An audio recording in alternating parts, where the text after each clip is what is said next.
My name is Alyssa, 33 years old, and as a top-tier cybersecurity consultant, I secure data that could ruin lives. But on a sunny Sunday afternoon inside my parents' sprawling Connecticut mansion, I stared at my phone screen in absolute horror. An automated alert blinked back at me. $145,000 had just been transferred out of my secure network. My balance was zero. When I walked into the living room and demanded answers, my brother-in-law took a slow sip of his bourbon and snorted. He told me his startup needed the cash more than a lonely spinster like me.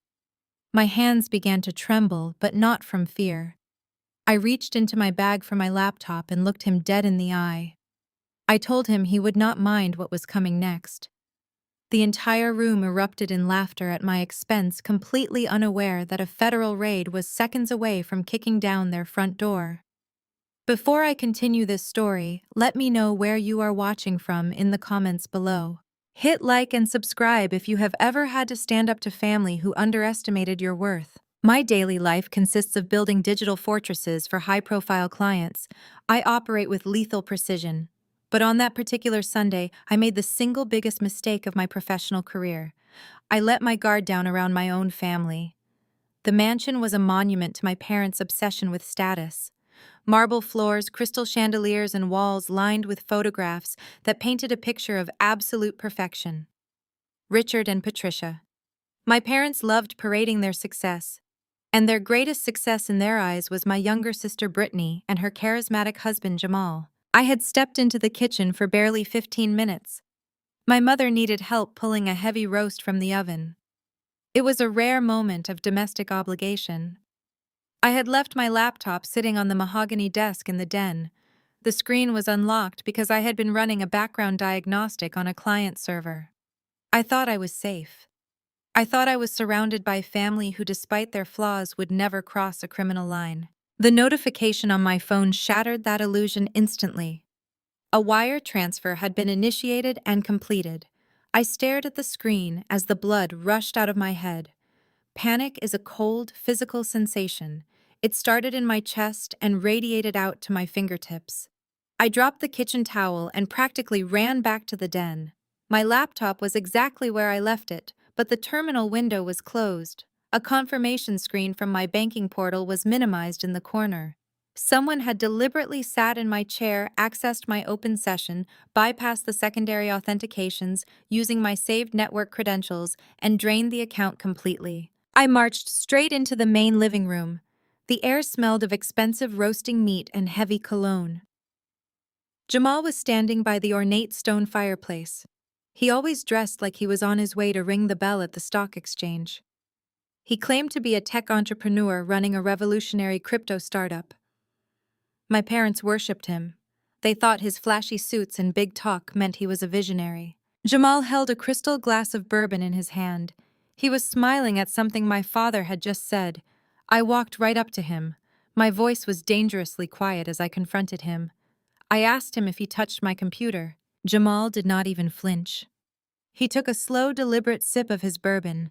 The ice clinked loudly against the crystal. He looked down at me with a smirk that made my stomach turn. I needed to borrow some liquidity for the startup, he said casually. You left your little banking tab open. It was practically an invitation. I stared at him, my mind struggling to process his casual confession. You stole $145,000 from me. He rolled his eyes and sighed like I was a child throwing a tantrum over a broken toy. Stop being so dramatic, Alyssa. I did not steal anything. I reallocated unused capital. My crypto platform is doing a major token launch next week. I needed the cash flow to cover some marketing overhead. You will get it back with interest in a couple of months. Consider it an investment. You committed wire fraud, I said, my voice rising to match the pounding in my ears.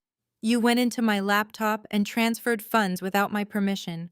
Reverse it right now. Jamal snorted and took another sip of his drink, his eyes scanning me with pure disdain. You are 33 years old, Alyssa. You are single. You have no husband. You have no kids. You sit in your dark apartment all day typing on keyboards. What exactly do you need that kind of money for right now? My business actually matters. Brittany and Jamal have real expenses. We are building a legacy. You are just hoarding cash for no reason. We needed it more than you do." The sheer audacity of his words paralyzed me for a second. He stood there in my parents' living room wearing a tailored suit, bought with other people's money, casually explaining why he was entitled to take everything I had. He genuinely believed that because I did not fit the family ideal of a married, socially active woman, my resources were his for the taking. He looked at me with absolute contempt, completely unbothered by the federal crime he had just committed. I demanded the money back immediately. I told him he had exactly 3 minutes to log into his bank and reverse the wire transfer before I escalated the situation. My sister Brittany finally looked up from her phone screen. She was sitting on the plush leather sofa, probably checking the engagement metrics on her latest fake lifestyle post. She let out a loud theatrical sigh and stood up to join her husband. She crossed her arms, looking me up and down with an expression of pure disgust. "Look at you," Brittany scoffed, gesturing at my outfit. "You are causing a massive scene over a temporary loan. Jamal is trying to build a multi-million-dollar enterprise. He is actually doing something with his life. Meanwhile, you showed up to a family dinner wearing a cheap sweater and sensible shoes. You have zero vision, Alyssa. You should be thanking him for letting you be part of a real business venture." "I am not an investor," I snapped back, turning my glare on my sister. "He committed a federal crime. I want the money back right now." The commotion finally drew my parents into the room. Patricia and Richard hurried in from the kitchen. My mother wiped her hands on an expensive linen apron, her face already twisted into a scowl directed entirely at me. "What is all this shouting?" Patricia demanded. "We have neighbors, Alyssa. Keep your voice down." "Jamal stole my money," I told them, pointing at his smug face. "He went into my computer and wired my funds to his account." My father Richard crossed the room and stood protectively next to Jamal.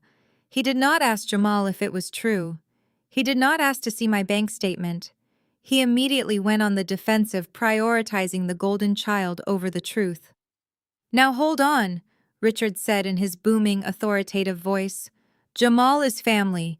Family helps family. If he borrowed some money for his startup, it is because he knows how to generate returns. You should learn to be more supportive of your sister and her husband." "Borrowed?" I asked, my voice shaking with absolute rage. He did not ask. He sneaked onto my laptop while I was helping Mom. Patricia stepped forward, her face turning red with anger. "Do not you dare accuse him of sneaking around our house. You have been jealous of Brittany since college. You have always been bitter that Jamal chose a beautiful, vibrant woman like your sister instead of a cold, lonely spinster like you. Stop making a scene over a measly loan and grow up." The words hit me like a physical blow. A lonely failure, a spinster, an ugly dropout. These were the exact insults they threw at me when I was struggling in my 20s. A lonely failure, a spinster, an ugly dropout. The words echoed in my mind, a rhythmic drumbeat of psychological trauma that they had weaponized for years. They viewed my independence as a character flaw. They viewed my career in cybersecurity as a sad hobby for a woman who could not land a husband. They were so desperate to maintain the illusion of Brittany and Jamal as the ultimate power couple that they were willing to justify grand larceny right in front of me. I stopped arguing. I did not scream. The frantic energy in my chest suddenly dissolved into a cold, sharp clarity. I realized in that exact moment that I owed these people nothing. I owed them no protection. I owed them no warnings. They had made their choice. I walked over to the armchair where I had left my work bag.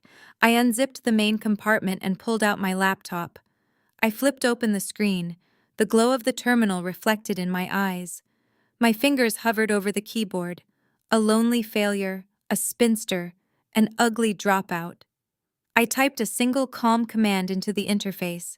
I did not raise my voice. I simply looked up at my family, my eyes locking onto Jamal's arrogant face. "Did you really think that was my personal savings?" I asked. My voice was entirely devoid of emotion, perfectly detached. Jamal laughed, a deep booming sound that echoed off the marble floors. "Nice try, Alyssa. You are not going to scare me with your hacker nonsense. I know you make good money doing your little tech support jobs. Just admit you are mad because I outsmarted you. Brittany giggled, leaning into Jamal's arm, while my parents shook their heads at my supposed dramatic behavior.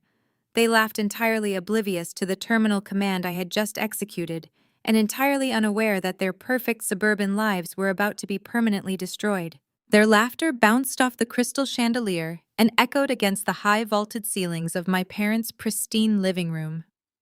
I let them laugh. I let the sound of their mockery wash over me completely undisturbed. I stood perfectly still, my hands resting lightly on the leather handles of my work bag. I counted the seconds in my head. 1, 2, 3. The encrypted terminal command had already bypassed my primary firewall and reached the federal secure servers. There was no reversing it now. The trap was sprung. Jamal finished his bourbon in one gulp. He slammed the heavy crystal glass down on the marble coffee table with a loud clack. He pointed a perfectly manicured finger directly at my chest. "You need to leave Alyssa," Jamal ordered. His voice dripped with the unearned authority he always paraded around my family. "You are killing the vibe. Go back to your dark little apartment. I will wire you a few grand next month if you are really hurting for cash. Now get out before I have Richard call neighborhood security." I did not move toward the door. I took a single step closer to him. The amusement on his face faltered just a fraction as he met my eyes. He was looking for anger or tears. He found absolutely nothing. "That money was not my personal savings, Jamal," I said. My voice was eerily calm, cutting straight through the lingering chuckles of my parents. Brittany rolled her eyes aggressively, tapping her manicured nails against her phone screen. "Oh, please, here comes another pathetic lie. Just leave Alyssa. You are embarrassing yourself." I ignored my sister entirely.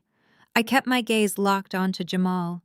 The smirk on his lips was beginning to stiffen. "I am an independent cybersecurity consultant with top-secret federal clearance," I explained, articulating every single syllable with absolute precision. "That $145,000 you just transferred into your fraudulent crypto account was a highly classified federal escrow account. I was temporarily securing those funds for a government client. It was monitored bait for an ongoing sting operation targeting international financial syndicates." The living room fell dead silent. The crackle of the fireplace suddenly sounded deafening. Jamal blinked. He shifted his weight from his left foot to his right. He looked at my laptop bag, then back at my face. "You are bluffing," he scoffed. But his voice lacked the booming confidence from 3 minutes ago. His pitch was slightly higher. "You are just saying that to scare me. You do not work for the government. You fix computers." "I do not fix computers, Jamal. I protect federal assets. And you just initiated an unauthorized wire transfer from a monitored government account across state lines. The script I just ran did not just notify my bank. It triggered an automatic federal alert for grand larceny, money laundering, and domestic wire fraud." My mother, Patricia, stepped forward. Her face was flushed with a mixture of confusion and immediate denial. "Stop this right now," she commanded, pointing a shaking finger at me. "Stop making up these insane stories. You are doing this because you are jealous. You have always been jealous of Brittany since college.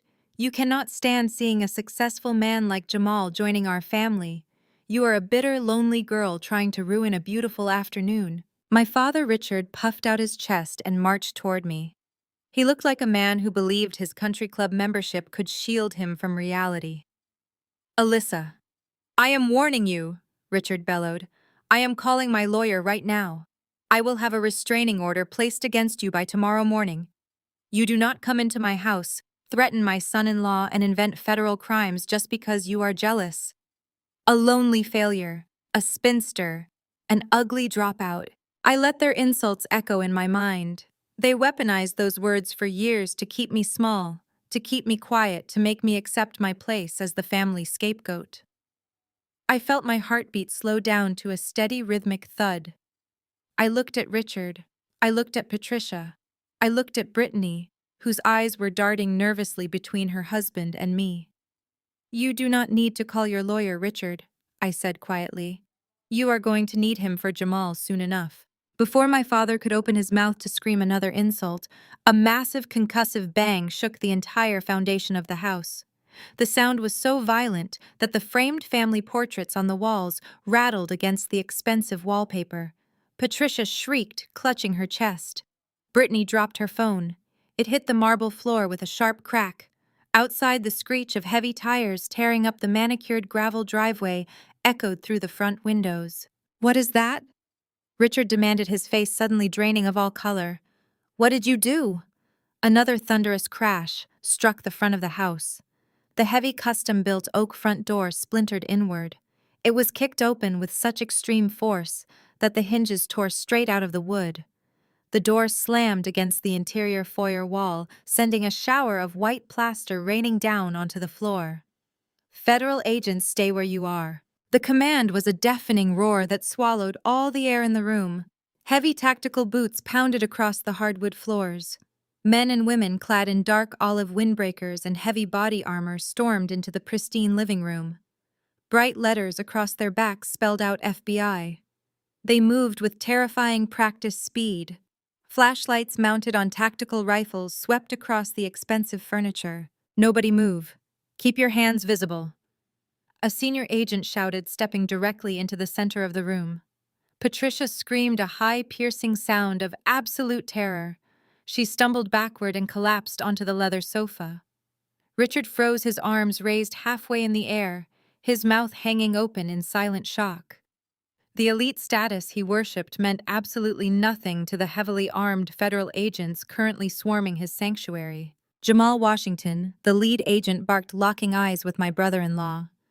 Jamal stood paralyzed by the fireplace. His arrogant swagger had completely vanished. He looked small, terrified, and utterly pathetic. He raised his trembling hands. Wait, this is a mistake," Jamal stammered. His voice was cracking. "I am a business owner. I did not do anything. This is a misunderstanding." Two agents closed the distance in a fraction of a second.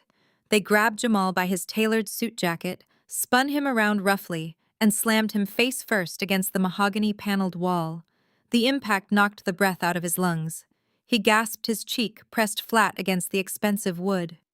The sharp metallic click of heavy steel handcuffs echoing through the room was the sweetest sound I had ever heard. "Jamal Washington, you are under arrest for federal wire fraud, money laundering, and unauthorized access to protected government financial systems."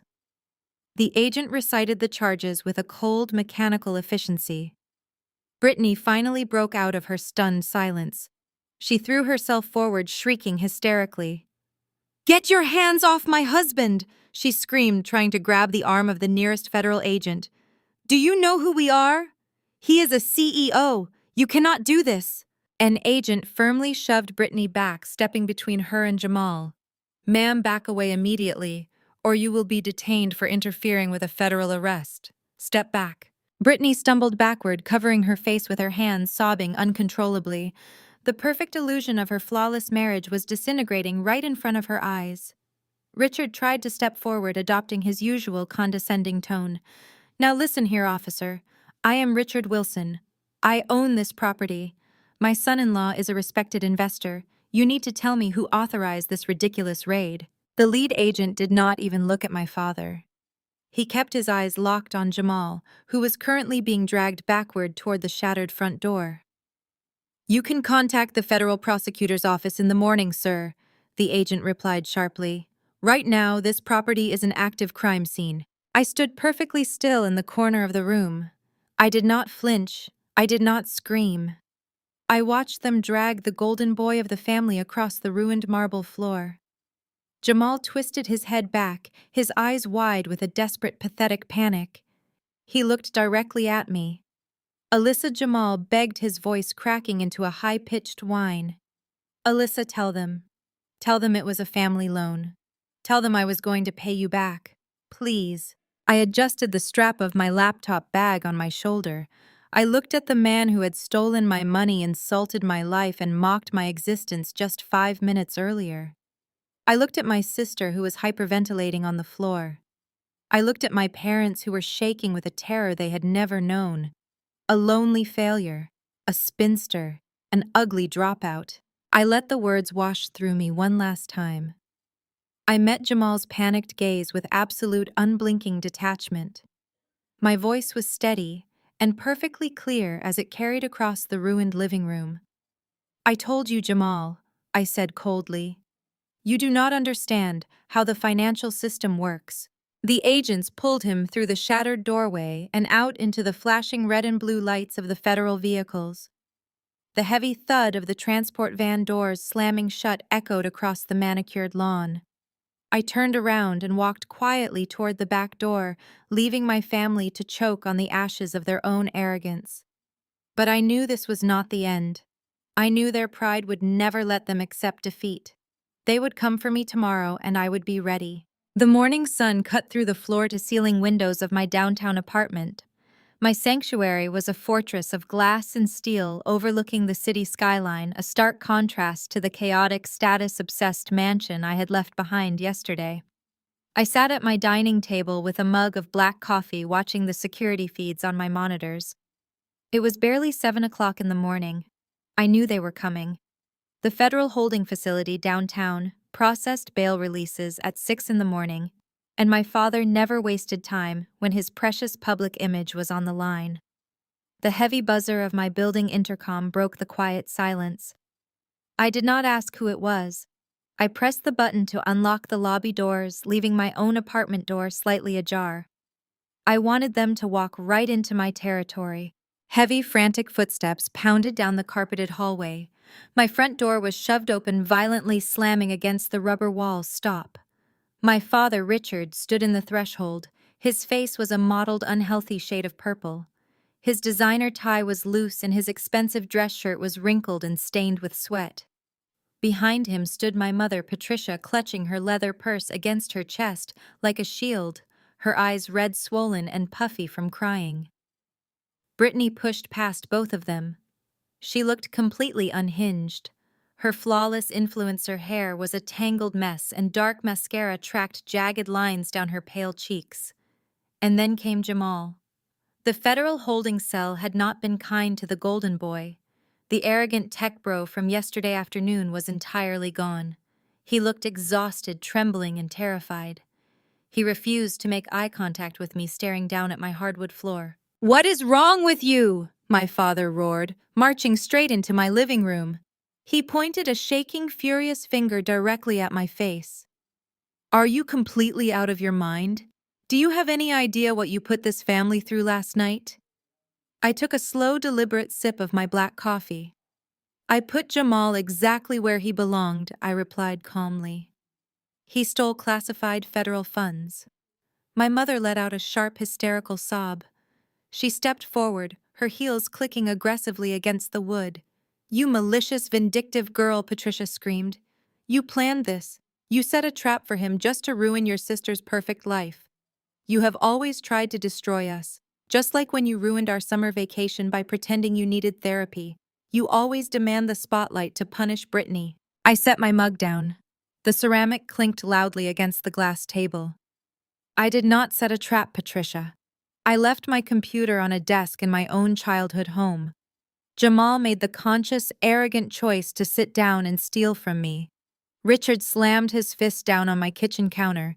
The loud noise echoed through the high ceilings of the apartment. "You owe us $300,000, Alyssa, right now." I stared at him, my expression blank. "Excuse me, we had to liquidate our entire retirement portfolio this morning." Richard yelled, the veins in his neck bulging against his collar. "The federal judge set bail at $500,000 because Jamal is considered a severe flight risk. We had to drain our accounts. We had to pay massive early withdrawal penalties and hand over everything we saved just to get him out of a cage. You bankrupted your own parents." Brittany rushed forward, her voice a shrill, deafening screech. "You did this to them. You made them pay for your petty jealousy. You are a lonely failure, a spinster, an ugly dropout. You have nothing in your sad little life, so you want to take away everything I have. A lonely failure, a spinster, an ugly dropout." The words washed over me, a familiar toxic tide that they had used to drown me for over a decade. But they did not sting anymore. The repetition did not break me. It just fueled the cold, calculating fire burning deep in my chest. I watched my family fall apart, completely detached from their manufactured drama. My father reached into the inner pocket of his wrinkled suit jacket. He pulled out a thick stack of legal papers and a heavy silver pen. He threw them onto my glass coffee table. The papers fanned out across the smooth surface. "Sign it," Richard commanded. I looked down at the document. It was a formal legal affidavit. The bold heading clearly stated it was intended for the United States Attorney's Office. I read the first paragraph. It was a sworn declaration stating that the wire transfer of $145,000 was a pre-approved family loan. It stated that the federal security alert was triggered by a software malfunction on my end, a simple misunderstanding between siblings. It completely exonerated Jamal of all malicious intent and painted me as an incompetent technician. "You hired a defense attorney," I said, looking back up at my father's desperate face. "You drained your retirement to pay federal bail and hire a lawyer to draft perjury." Richard leaned over the glass table, his face mere inches from mine. "You are going to sign that paper, Alyssa. You are going to tell the federal prosecutors that you made a mistake. You are going to say it was a family misunderstanding, and you want the charges dropped immediately." "And if I do not?" I asked, my voice barely above a whisper. Brittany grabbed the silver pen and shoved it aggressively toward my chest. "If you do not, you are dead to us." She spat, her eyes wide with malice. "We will drag your name through the mud. We will tell every corporate client you have that you are mentally unstable and prone to lying. We will completely ruin your consulting business. You will have absolutely nothing. Just sign the paper so we can go home and forget you exist." Jamal finally spoke. His voice was raspy, broken, and weak. "Just sign it, Alyssa. Please. I cannot go to federal prison. The startup will fail. My life will be over. Just tell them it was a mistake." I looked at the pen in Brittany's hand. I looked at the desperate, sweating faces of the people who had spent my entire life grinding my self-esteem into the dirt. They were standing in my apartment demanding I commit a federal crime to save the man who robbed me. I reached out and took the silver pen from my sister. My mother let out a loud, shuddering breath of profound relief. "See," Patricia said, turning to Richard with a triumphant smile. "I told you she would fix this. She knows she went too far." I held the heavy pen over the signature line of the legal affidavit. "A lonely failure, a spinster, an ugly dropout." I gripped the silver barrel tightly. I did not sign my name. Instead, I pressed the sharp tip of the pen deep into the paper and drew a massive dark line straight through the text, ripping the expensive parchment completely in half. I dropped the ruined pen onto the glass table. "No," I said softly. The sound of my quiet refusal hung heavy in the air. The torn pieces of the federal affidavit rested on my glass coffee table.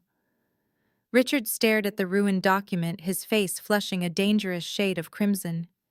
He opened his mouth to shout, but no words came out. Patricia grabbed his arm, her eyes wide with a sudden genuine fear. She finally realized I was no longer the obedient scapegoat she could control. Brittany snatched her designer bag from the kitchen counter. Her face was twisted into a mask of pure, unadulterated hatred. "You are going to regret this," Brittany hissed. Her voice was shaking with a venom I had never heard before. "I am going to make sure everyone knows exactly who you are, Alyssa. I am going to destroy you." Jamal did not say a single word. He looked at the torn paper, his shoulders slumping in total defeat, and walked out the door. My family followed him, slamming my apartment door so hard the framed artwork on my walls rattled against the plaster. I stood alone in my living room. The silence should have felt peaceful, but the air was thick with the promise of retaliation. I walked into my kitchen and poured my cold coffee down the sink. I needed to get back to work. I needed to focus on my clients and ignore the toxic spectacle my family had brought to my doorstep. I sat down at my multi-monitor workstation and opened my security dashboards. For exactly 2 hours, everything was quiet. I thought Brittany was just making empty threats in the heat of the moment. I entirely underestimated her malice. My personal cell phone vibrated against the desk. Then it vibrated again. Within seconds, a continuous, relentless buzz rattled the device across the wood surface. I picked it up. My screen was flooded with notifications. Alerts from Instagram, Twitter, and TikTok were appearing faster than I could read them. My business email inbox showed hundreds of unread messages arriving in real time. I unlocked the phone and opened the first notification. It was a link to a live broadcast Brittany had started 30 minutes ago. She had over 2 million followers who consumed her curated lifestyle content daily. Today, she was feeding them blood. I tapped the screen and watched the video. Brittany was sitting in her pristine, softly lit bedroom. She wore no makeup. Her hair was deliberately messy. She looked directly into the camera lens, tears streaming down her pale cheeks. She was putting on the performance of a lifetime. She spoke with a trembling, broken voice. She told her massive audience that her family was currently living an absolute nightmare. She said her husband Jamal, a brilliant self-made African-American tech entrepreneur, had just been targeted by a racially motivated federal setup. And then she named me. She pointed the finger directly at her own sister. Brittany told her followers that I was a deeply bitter, isolated woman who hated seeing a successful black man thrive in our family. She lied with terrifying ease. She claimed Jamal had simply asked me for technical advice on a routine business transfer, and I had maliciously routed his company funds through a classified federal trap to trigger an automatic arrest. She weaponized the current social climate with surgical precision. She painted Jamal as the innocent victim of systemic prejudice, and she painted me as the ultimate villain. She called me a racist who used my federal security clearance to ruin a black man's life purely out of spite because I could not find a husband of my own. I watched the live viewer count climb past 500,000. The comment section was a blur of absolute rage. People were tagging my business accounts. They were posting my home address. They were finding my professional headshots and creating vicious memes. Brittany sobbed into a tissue, begging her followers to seek justice for her husband. She ended the video by staring into the lens and saying she was terrified of what her sister might do next. The fallout was instantaneous. My phone rang. It was an unrecognized number. I answered it, and a voice immediately began screaming obscenities and death threats, promising to find me and teach me a lesson. I disconnected and blocked the number, but another call came through a second later. I had to power down my personal cell phone completely. I turned to my work monitors. My firm's public review page was being decimated. Thousands of one-star reviews were destroying my perfect rating. Strangers were accusing my cybersecurity business of being a front for white supremacy. The mob was relentless, fueled by the lies of an influencer they treated like a saint. The private line on my desk phone rang. Only my active clients had that number. I picked up the receiver. It was Marcus Henderson, the owner of a regional logistics company. He was a minor client but a steady one, Alyssa Marcus said. His voice was incredibly tense. I just saw the trending topics on social media. Our public relations department is having a massive panic attack. I am sorry, but we have to terminate our security contract with you immediately.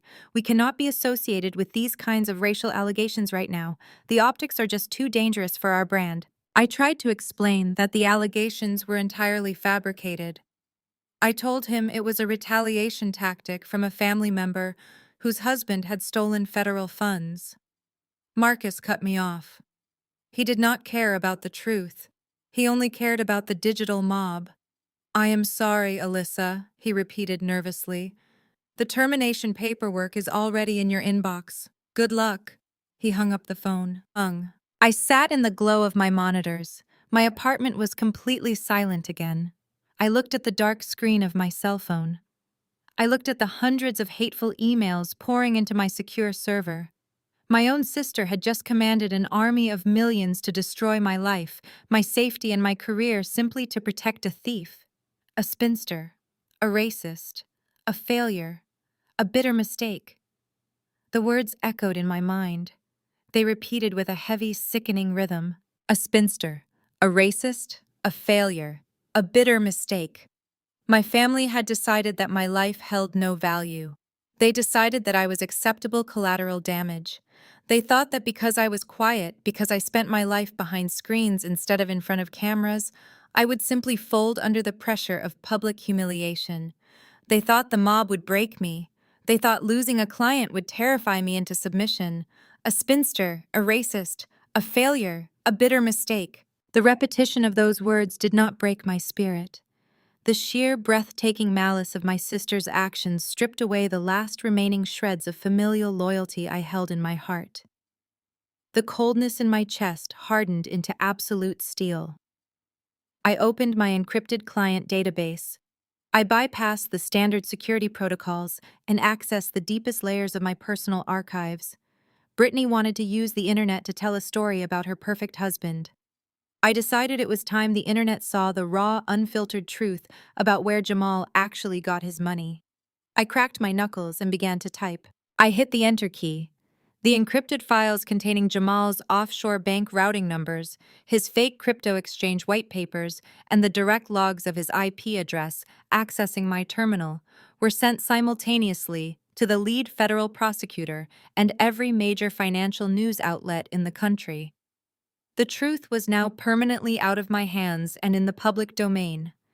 Brittany's manufactured tears and her vicious social media mob were about to collide with raw, irrefutable federal evidence. Before I could even close the terminal window, the heavy wooden door of my apartment rattled violently.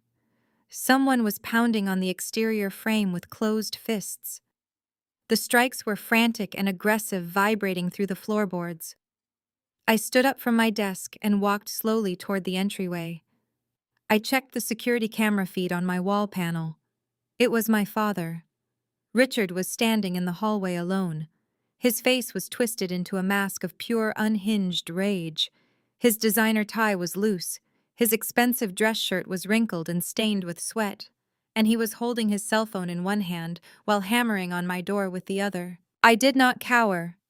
I disabled the deadbolt and pulled the door open. Richard lunged forward, invading my personal space, his chest heaving as he gasped for air.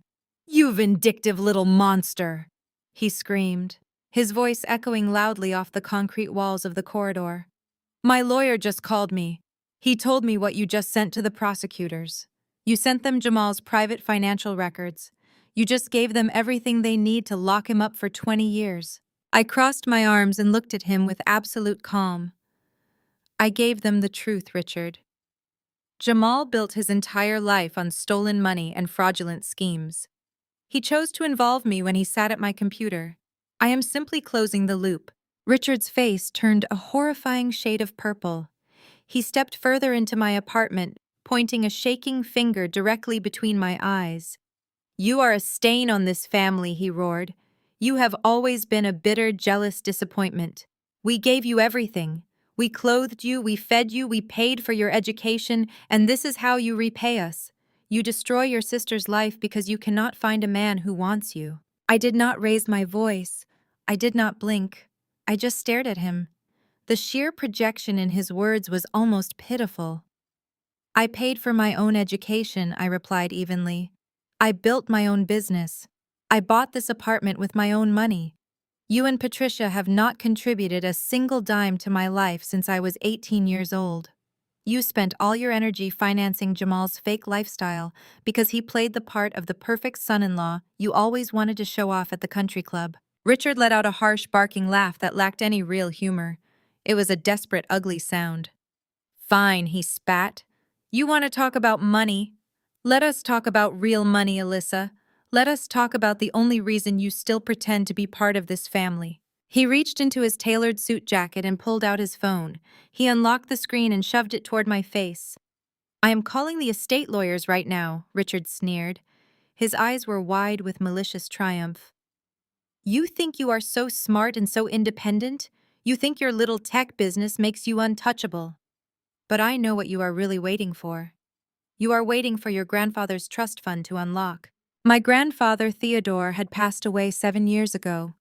He was a brilliant self-made industrialist who saw through my parents' shallow obsession with high society. When he died, he left behind a multi-million-dollar estate. The bulk of his wealth was locked in a highly complex generation-skipping trust fund. "I am the primary executor of that trust," Richard screamed, stepping closer to me, until I could smell the stale coffee on his breath. "I control the disbursements. I have the legal authority to reallocate the beneficiary percentages in the event of family misconduct, and you just committed the ultimate act of treason against this family. I am calling the firm. I am having your name permanently stricken from the documents. You will get absolutely nothing. Do you hear me? You will get nothing. He spat the words with such force that a drop of saliva hit the hardwood floor. He held his phone up like a weapon, his thumb hovering aggressively over the dial icon. He was waiting for me to break. He was waiting for the independent, cold cybersecurity expert to crumble into a desperate child begging for her inheritance. He expected me to cry. He expected me to fall to my knees and offer to retract the evidence against Jamal just to save my millions. Instead, I smiled. It was not a warm smile. It was the sharp, predatory smile of a woman who had spent her entire career anticipating the moves of desperate criminals. Go ahead and call them, I said softly. Call the estate lawyers, Richard. Put them on speakerphone. Richard frowned. His thumb hesitated over the screen. His eyes darted across my face, searching for a bluff. You think I will not do it? He challenged, his voice losing a fraction of its volume. I will completely cut you out. You will be penniless. I tilted my head, maintaining my flawless composure. I know you will try, I replied. But you are going to be very disappointed when they answer the phone, because you are not the primary executor of grandfather's trust anymore. Richard froze. The blood drained from his face so fast he looked physically ill. What are you talking about? He demanded. I have been the executor for 7 years. I have the legal paperwork. You had the legal paperwork, I corrected him. Until last Tuesday. You see, grandfather was a very cautious man. He knew you were financially reckless. He knew you obsessed over status and spent money you did not have. That is exactly why he built a hidden contingency clause into the trust documents. A clause that automatically revoked your executor status and transferred full control of the entire estate to me the moment you missed 3 consecutive quarterly tax filings for the holding company. Richard stared at me in stunned silence. His mouth opened and closed, but no words came out. Did you really think I would not notice? I asked, stepping forward and backing him toward the open door. I am a forensic data expert. I monitor financial networks for a living. I saw exactly what you have been doing for the past 2 years, Richard. You have been secretly siphoning money out of grandfather's trust to cover Jamal's massive investment losses. You were funding his fake crypto startup with grandfather's money to protect your precious social image. You missed the tax filings because you drained the liquid accounts to bail out your golden boy. No, Richard gasped, taking a stumbling step backward into the hallway. No, that is confidential. You cannot possibly know that. I know everything. I stated, my voice echoing with absolute finality. I triggered the contingency clause last week. The lawyers already verified the embezzlement. They verified the missed filings. I am the sole executor now. And as of this morning, I have permanently frozen all family distributions. The money you stole to finance Jamal's lies is gone. The retirement savings you drained to post his federal bail is gone. And you are standing in my hallway with absolutely nothing. Richard looked down at his phone, his hands shaking violently. He was a broken, defeated man. He had sacrificed his integrity, his finances, and his own daughter just to maintain a hollow illusion of perfection. And now the illusion was entirely shattered. Do not ever show your face at my door again, I said. I reached out, grabbed the heavy brass handle, and slammed the door shut, locking the deadbolt with a loud, satisfying click. I walked back to my computer, ready to watch the rest of their house of cards burn to the ground. My security monitor lit up. Richard had not moved from the hallway. He was pacing furiously, his face flushed with a mixture of terror and denial. He pulled his phone back out, stabbing the screen with his thick fingers. He hit the intercom button on the wall panel, forcing the audio into my apartment. You are bluffing. His voice cracked through the intercom speaker, distorted but dripping with malice. You think you can manipulate me with some imaginary contingency clause? I am the patriarch of this family. I am calling Harrison right now. Harrison was the senior managing partner at the most ruthless estate law firm in the city. He had handled my grandfather's legal affairs for 4 decades.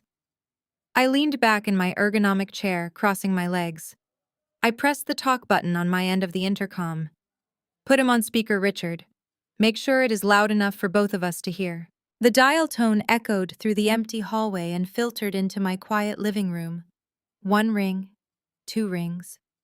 Richard was practically vibrating with anticipation. He wanted this victory. He needed to crush me to validate his entire existence. He needed to prove that my independence was just a temporary illusion he could shatter at will. Harrison here, the crisp professional voice of the attorney sounded through the tiny speaker. Harrison, it is, Richard, my father barked, leaning closer to the intercom microphone so I would not miss a single syllable.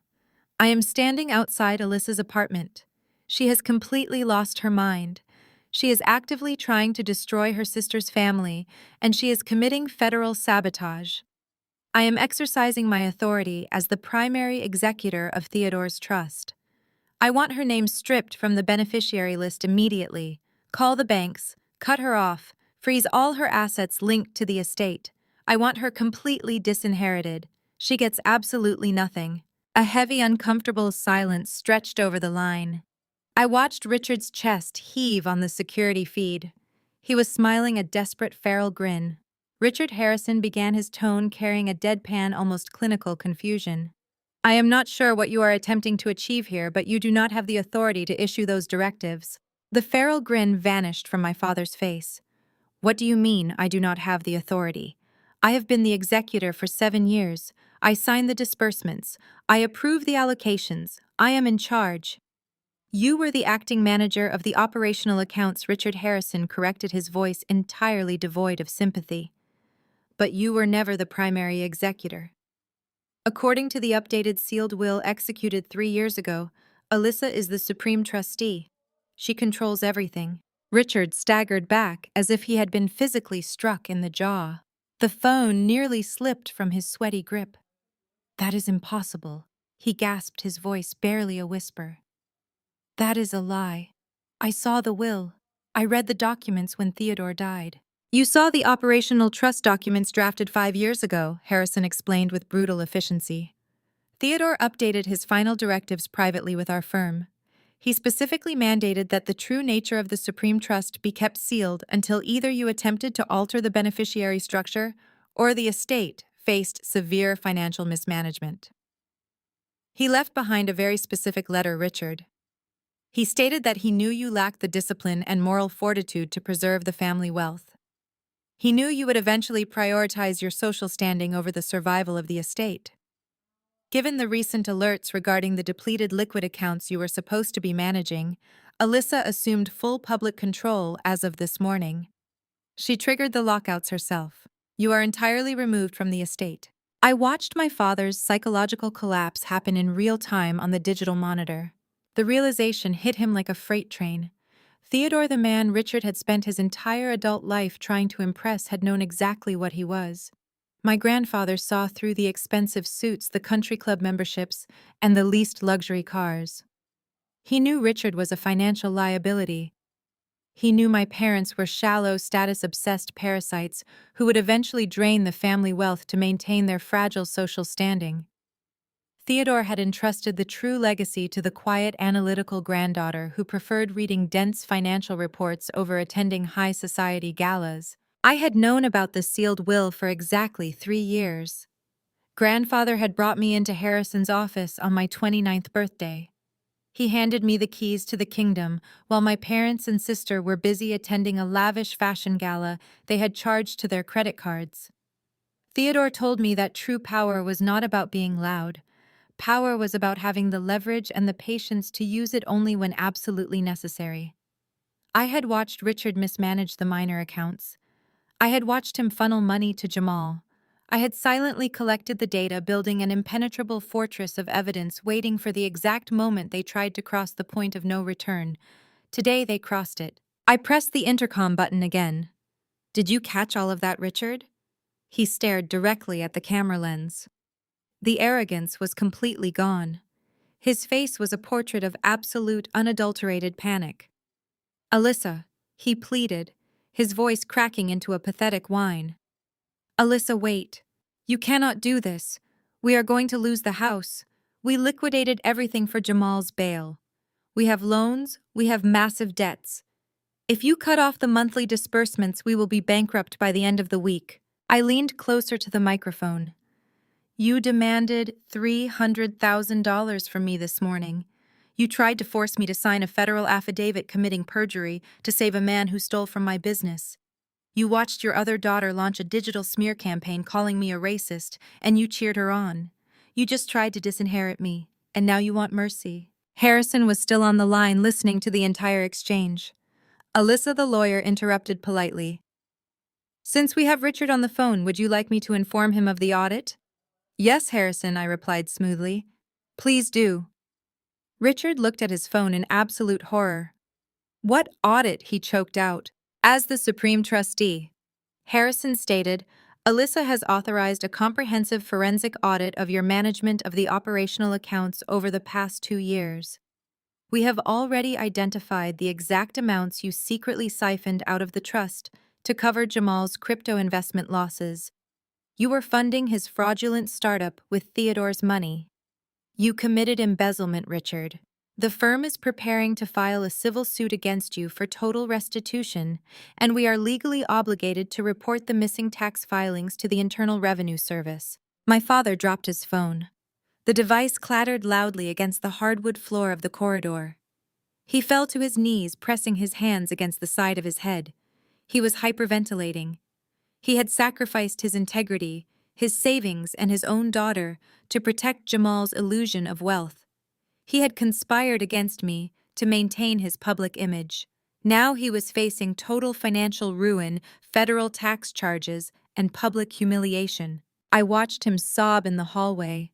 I felt absolutely nothing for him. No pity, no sadness, just the cold clinical satisfaction of a complex problem finally being solved. The toxicity had been isolated, quarantined, and eliminated. I reached out and pressed the power button on the security monitor. The screen went black, plunging the hallway into digital darkness. I turned my chair back to my workstation, my eyes scanning the steady stream of green code scrolling across my primary monitor. My business was secure. My future was entirely my own. I poured myself a fresh cup of coffee and went back to work. The hot black coffee tasted bitter and perfect. I had just taken my first sip, savoring the quiet victory of the morning, when the intercom on my desk crackled to life again. The high-definition security monitor, which I had powered down only moments ago, flickered back on, automatically triggered by the motion sensors in the corridor. Patricia had returned.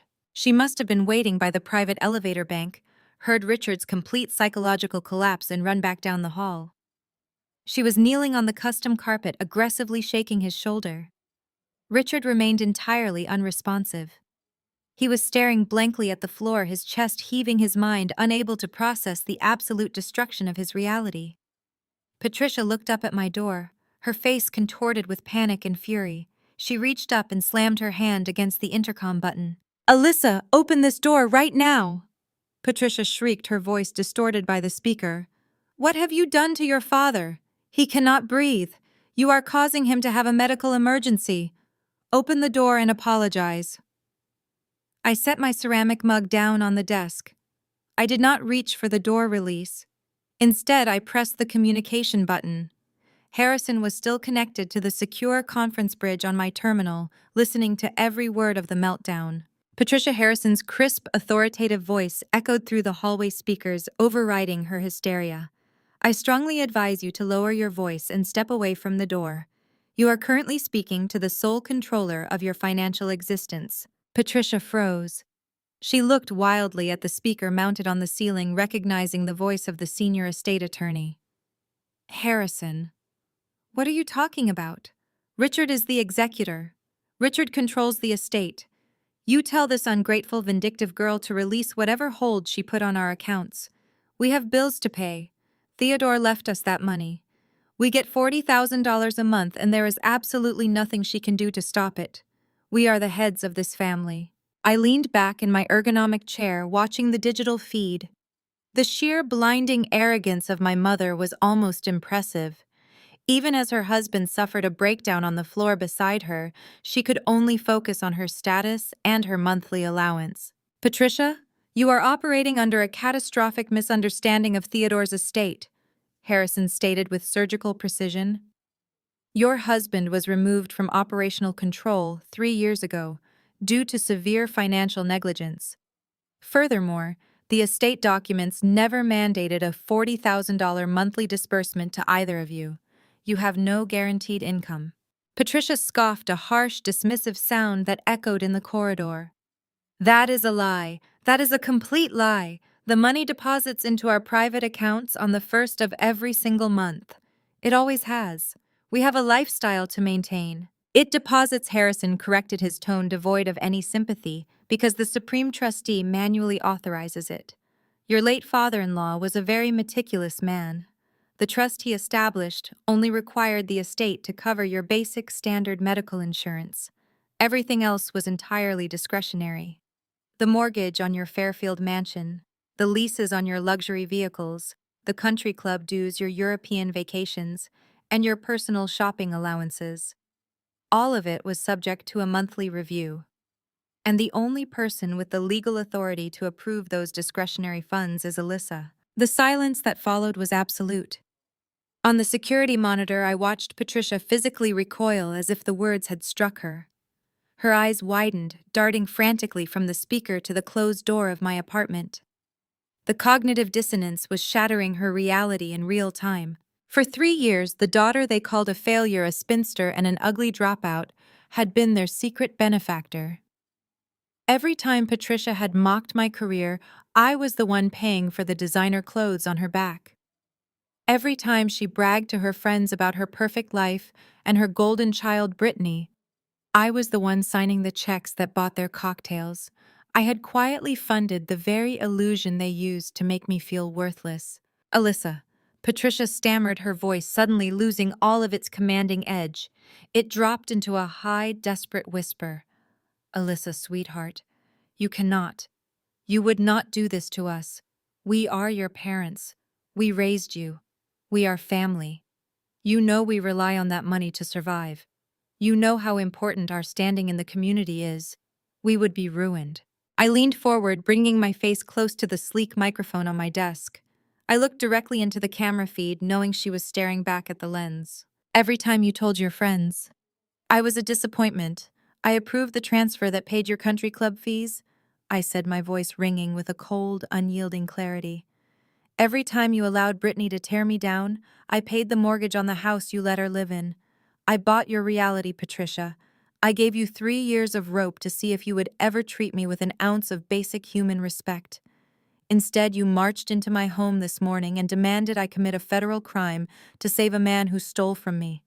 You cheered while my sister unleashed a digital mob to destroy my life. Alyssa, please, Patricia begged. She was openly weeping now, her manicured hands pressed against the heavy wood of my front door. We made a mistake. We were just stressed about Jamal. We did not mean any of it. You are a brilliant girl. You are so successful. We are so proud of you. Please just open the door. We can fix this. You cannot fix a foundation built entirely on lies, I replied. I took a deep breath, feeling the last remaining chains of childhood obligation fall away. I was no longer the scapegoat. I was no longer the forgotten middle child waiting for scraps of affection. I was the architect of my own life, and I held absolute power over theirs. Harrison, I said, leaning closer to the microphone. Yes, Alyssa, the lawyer responded immediately. Cancel their stipends, I commanded. My voice was steady, void of any anger or hesitation. Cancel the mortgage payments on the Fairfield estate. Cancel the luxury car leases. Terminate the country club memberships. Freeze every single discretionary account associated with Richard and Patricia Wilson. Immediately. Understood, Alyssa Harrison replied. The accounts are frozen as of this exact moment. Notices of termination will be sent to their creditors by the end of the business day. No, Patricia screamed. The sound was guttural, tearing through her throat as she collapsed against Richard. You cannot leave us with nothing. We will be on the street. We will have absolutely nothing. You have exactly what you earned, I told her. Now get off my floor before I call building security and have you both arrested for trespassing.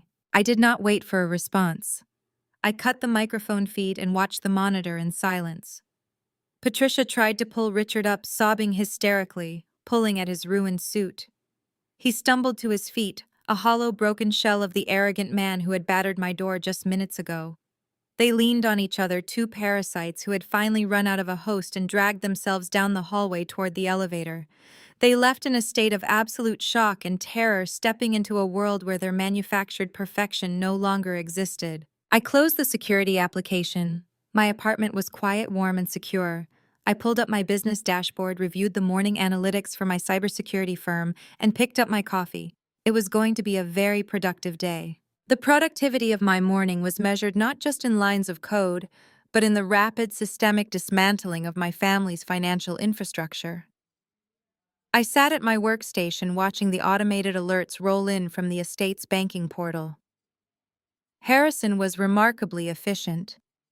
Within 45 minutes of our phone call, the primary trust accounts locked down completely. The cascading effect was beautiful in its precision. Automatic transfers were halted. Linked credit lines were suspended. The lifeblood of Richard and Patricia's manufactured reality was officially drained. I did not have to wait long to see the real-world consequences of my keystrokes. By 1 o'clock in the afternoon, my mother attempted to maintain her fragile illusion of high society dominance. I knew her schedule intimately because I had been paying for it for 3 years. Every Tuesday, Patricia hosted a lavish luncheon for the steering committee of the Oakfield Country Club. It was her weekly opportunity to hold court gossip about lesser families and flaunt the wealth she had not earned. I routed my secondary monitor to display the real-time transaction logs for the estate's platinum card. I watched the pending authorization pop up on the screen. The country club dining room was attempting to run a charge for $850. The system instantly flashed red, transaction declined, account frozen. A minute later, a second attempt appeared, declined. Then a third, accompanied by a manual override request from the merchant. I smiled, sipping my coffee, as I hit the hard reject command. I could picture the scene perfectly. Patricia sitting at the center of a mahogany table, surrounded by the wealthy women she spent her life trying to impress. The discreet tap on the shoulder from the club manager, the hushed, apologetic tone informing her that her card was not working. Patricia would have laughed it off at first, calling it a silly banking error, producing a different card with a condescending wave of her hand. But that secondary card was linked to the same frozen trust. I watched the second card decline, then the third. My personal phone vibrated with a frantic text from my Aunt Susan, who was undoubtedly sitting at that very table. Susan loved family drama more than she loved oxygen. Her message was frantic and delicious. Alyssa, your mother is causing a massive scene at the club. Her cards are all bouncing, and the manager just asked her to step into the back office. She is screaming at the waitstaff. What is going on? I deleted the message without responding. Patricia was finally experiencing the exact public humiliation she had subjected me to my entire life. She was standing in the middle of her precious sanctuary, exposed as a fraud, unable to even pay for a round of salads. But Patricia's spectacular fall from grace was only the opening act. 30 miles away, in the upscale suburban cul-de-sac where I had financed my sister's influencer lifestyle, the financial guillotine was dropping on Brittany. Brittany's entire online brand was built on the aesthetic of effortless luxury. Her pristine white brick home, her designer wardrobe, and her custom-imported SUV were the props she used to sell an illusion to her 2 million followers. She had spent the morning crying on a live stream, begging her audience to ruin my life. She was about to find out how quickly the real world demands payment. The alert popped up on my dashboard from the automotive leasing company. The emergency repossession order had been triggered the moment Harrison canceled the automatic trust disbursements. Brittany had been 3 months behind on the underlying payments, a deficit my father had been hiding by shuffling money from other accounts to keep the repo men away. With the accounts locked, the leasing company did not hesitate. Through the neighborhood security network I had originally installed for them to protect their privacy, I pulled up the driveway camera feed. A heavy-duty commercial tow truck backed into Brittany's immaculate stamped concrete driveway. Two men in neon vests jumped out and immediately began hooking heavy steel chains to the front axle of her $90,000 luxury SUV. The front door of this house flew open. Brittany sprinted outside. She was still wearing the oversized sweatpants from her tearful broadcast, her phone clutched in her hand, actively recording the men. I turned up the audio feed on my monitor. "Get away from my car!" Brittany shrieked, shoving her phone camera directly into the face of the tow truck driver. "You cannot take this. My husband is a public figure. You are trespassing on private property. I am calling the police right now and having you arrested." The driver did not even flinch. He pulled a clipboard from his vest and held it up to her camera. "Miss, your lease is in severe default," he stated in a bored, monotone voice. "The holding company canceled the autopay this morning. The vehicle belongs to the bank now. Step back or I will call the police myself and have you cited for interfering with illegal repossession." Brittany froze. Her perfectly manicured neighbors were beginning to emerge from their sprawling homes, drawn by the shouting and the flashing amber lights of the tow truck.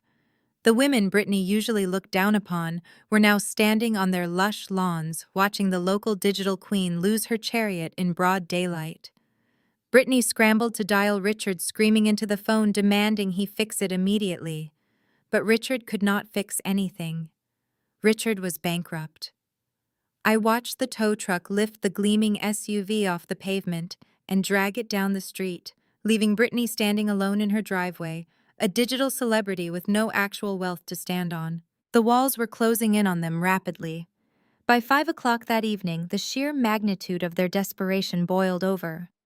My secure voicemail inbox began filling up with messages. I routed the audio files through my transcription software to document every word. They did not call to apologize. They did not call to acknowledge that Jamal was a federal criminal who had stolen my money and lied to them all. Their twisted narcissistic logic completely bypassed Jamal's guilt. Instead, they focused all their rage entirely on me. "You planned this!" Patricia shrieked in her voicemail, her voice hoarse from crying at the country club. "You deliberately set up Jamal to fail just so you could steal your father's trust fund. You are a sociopath, Alyssa. You humiliated me in front of the entire committee. My friends are treating me like a common criminal. We have no money for groceries. We have no money for the mortgage. You stole our lives." Brittany's message was even more unhinged. "You took my car," she sobbed into the receiver. "You took my husband, and you took my car. Jamal only borrowed that money because you were hoarding the family wealth. He was trying to provide for me because you refused to help us. You are a thief, Alyssa. You stole the estate from Dad, and now you are starving your own family. I am going to the media. I am going to tell every news station in the state that you stole our grandfather's fortune." I leaned back and listened to the digital playback of their utter delusion. They were completely broke. Their credit was destroyed. They were facing public scandal, federal investigations, and total social exile. Yet they honestly believed they were the victims of my grand conspiracy. They refused to hold Jamal accountable for his theft, because doing so would mean admitting they were wrong about the golden boy. It was easier to blame the daughter they had always hated. My phone buzzed again. This time it was an urgent alert from my bank. An emergency injunction had just been filed in the county court. Richard was making one last desperate, chaotic move to seize back control of the money. He thought he could use the legal system to bully me into submission, but he had no idea what kind of digital evidence I had waiting for him. Let Richard file his frivolous injunctions. My legal team, led by Harrison, would squash his desperate legal flailing before a county judge even had the chance to review the paperwork. Richard was fighting for his hollow social life and his country club status, but Jamal was fighting for his actual life. Federal prosecutors do not offer generous plea deals to arrogant crypto scammers who embezzle millions from family trusts and attempt to flee the jurisdiction. Jamal was staring down the barrel of 20 years in a federal penitentiary. The manufactured panic of my parents was absolutely nothing compared to the cornered animal instinct now taking over my brother-in-law. He had been brutally stripped of his leased sports cars, his designer watches, and the endless stream of stolen trust fund money. All he had left was the impending reality of a cold steel cell and a jumpsuit. I knew Jamal well enough to know he would not just surrender quietly to the authorities. He was a coward at his core, but a cornered coward with access to technology is highly unpredictable. He still possessed a small, undeclared cache of cryptocurrency hidden in an offline cold storage wallet. He had kept the specific emergency fund off the official books, hiding it from Brittany, from Richard, and from the federal investigators who seized his primary accounts. But he could not hide it from me. I had been silently tracking that specific digital wallet address since the day I first discovered his initial embezzlement scheme. For weeks, the digital wallet had sat dormant on the blockchain. Then, at 2 in the morning on a Thursday, my terminal lit up with a high-priority proximity alert. Jamal was moving the funds. He was not trying to run. Running required physical logistics he no longer had the capital to orchestrate. He was trying to buy a miracle. I ran a complex trace on the blockchain transaction and watched intently as the funds tumbled through a highly sophisticated series of offshore digital mixers, a process explicitly designed to obscure the final destination of the money. But I had anticipated his evasion tactics long before he deployed them. I had already written and deployed custom tracking algorithms that systematically stripped away his digital camouflage layer by layer. The money was routed directly to an encrypted escrow account on a notorious dark web marketplace, a hidden forum specializing in illicit and highly illegal cyber services. Jamal was hiring a digital mercenary. He was not looking for a physical hitman to harm me. He was looking for a black hat hacker. Jamal understood perfectly well that the entire federal criminal case against him hinged entirely on the irrefutable access logs I had submitted to the prosecutors. Those logs proved definitively that his specific devices utilizing his exact IP address, an MAC address, had breached the financial servers to execute the fraudulent wire transfers.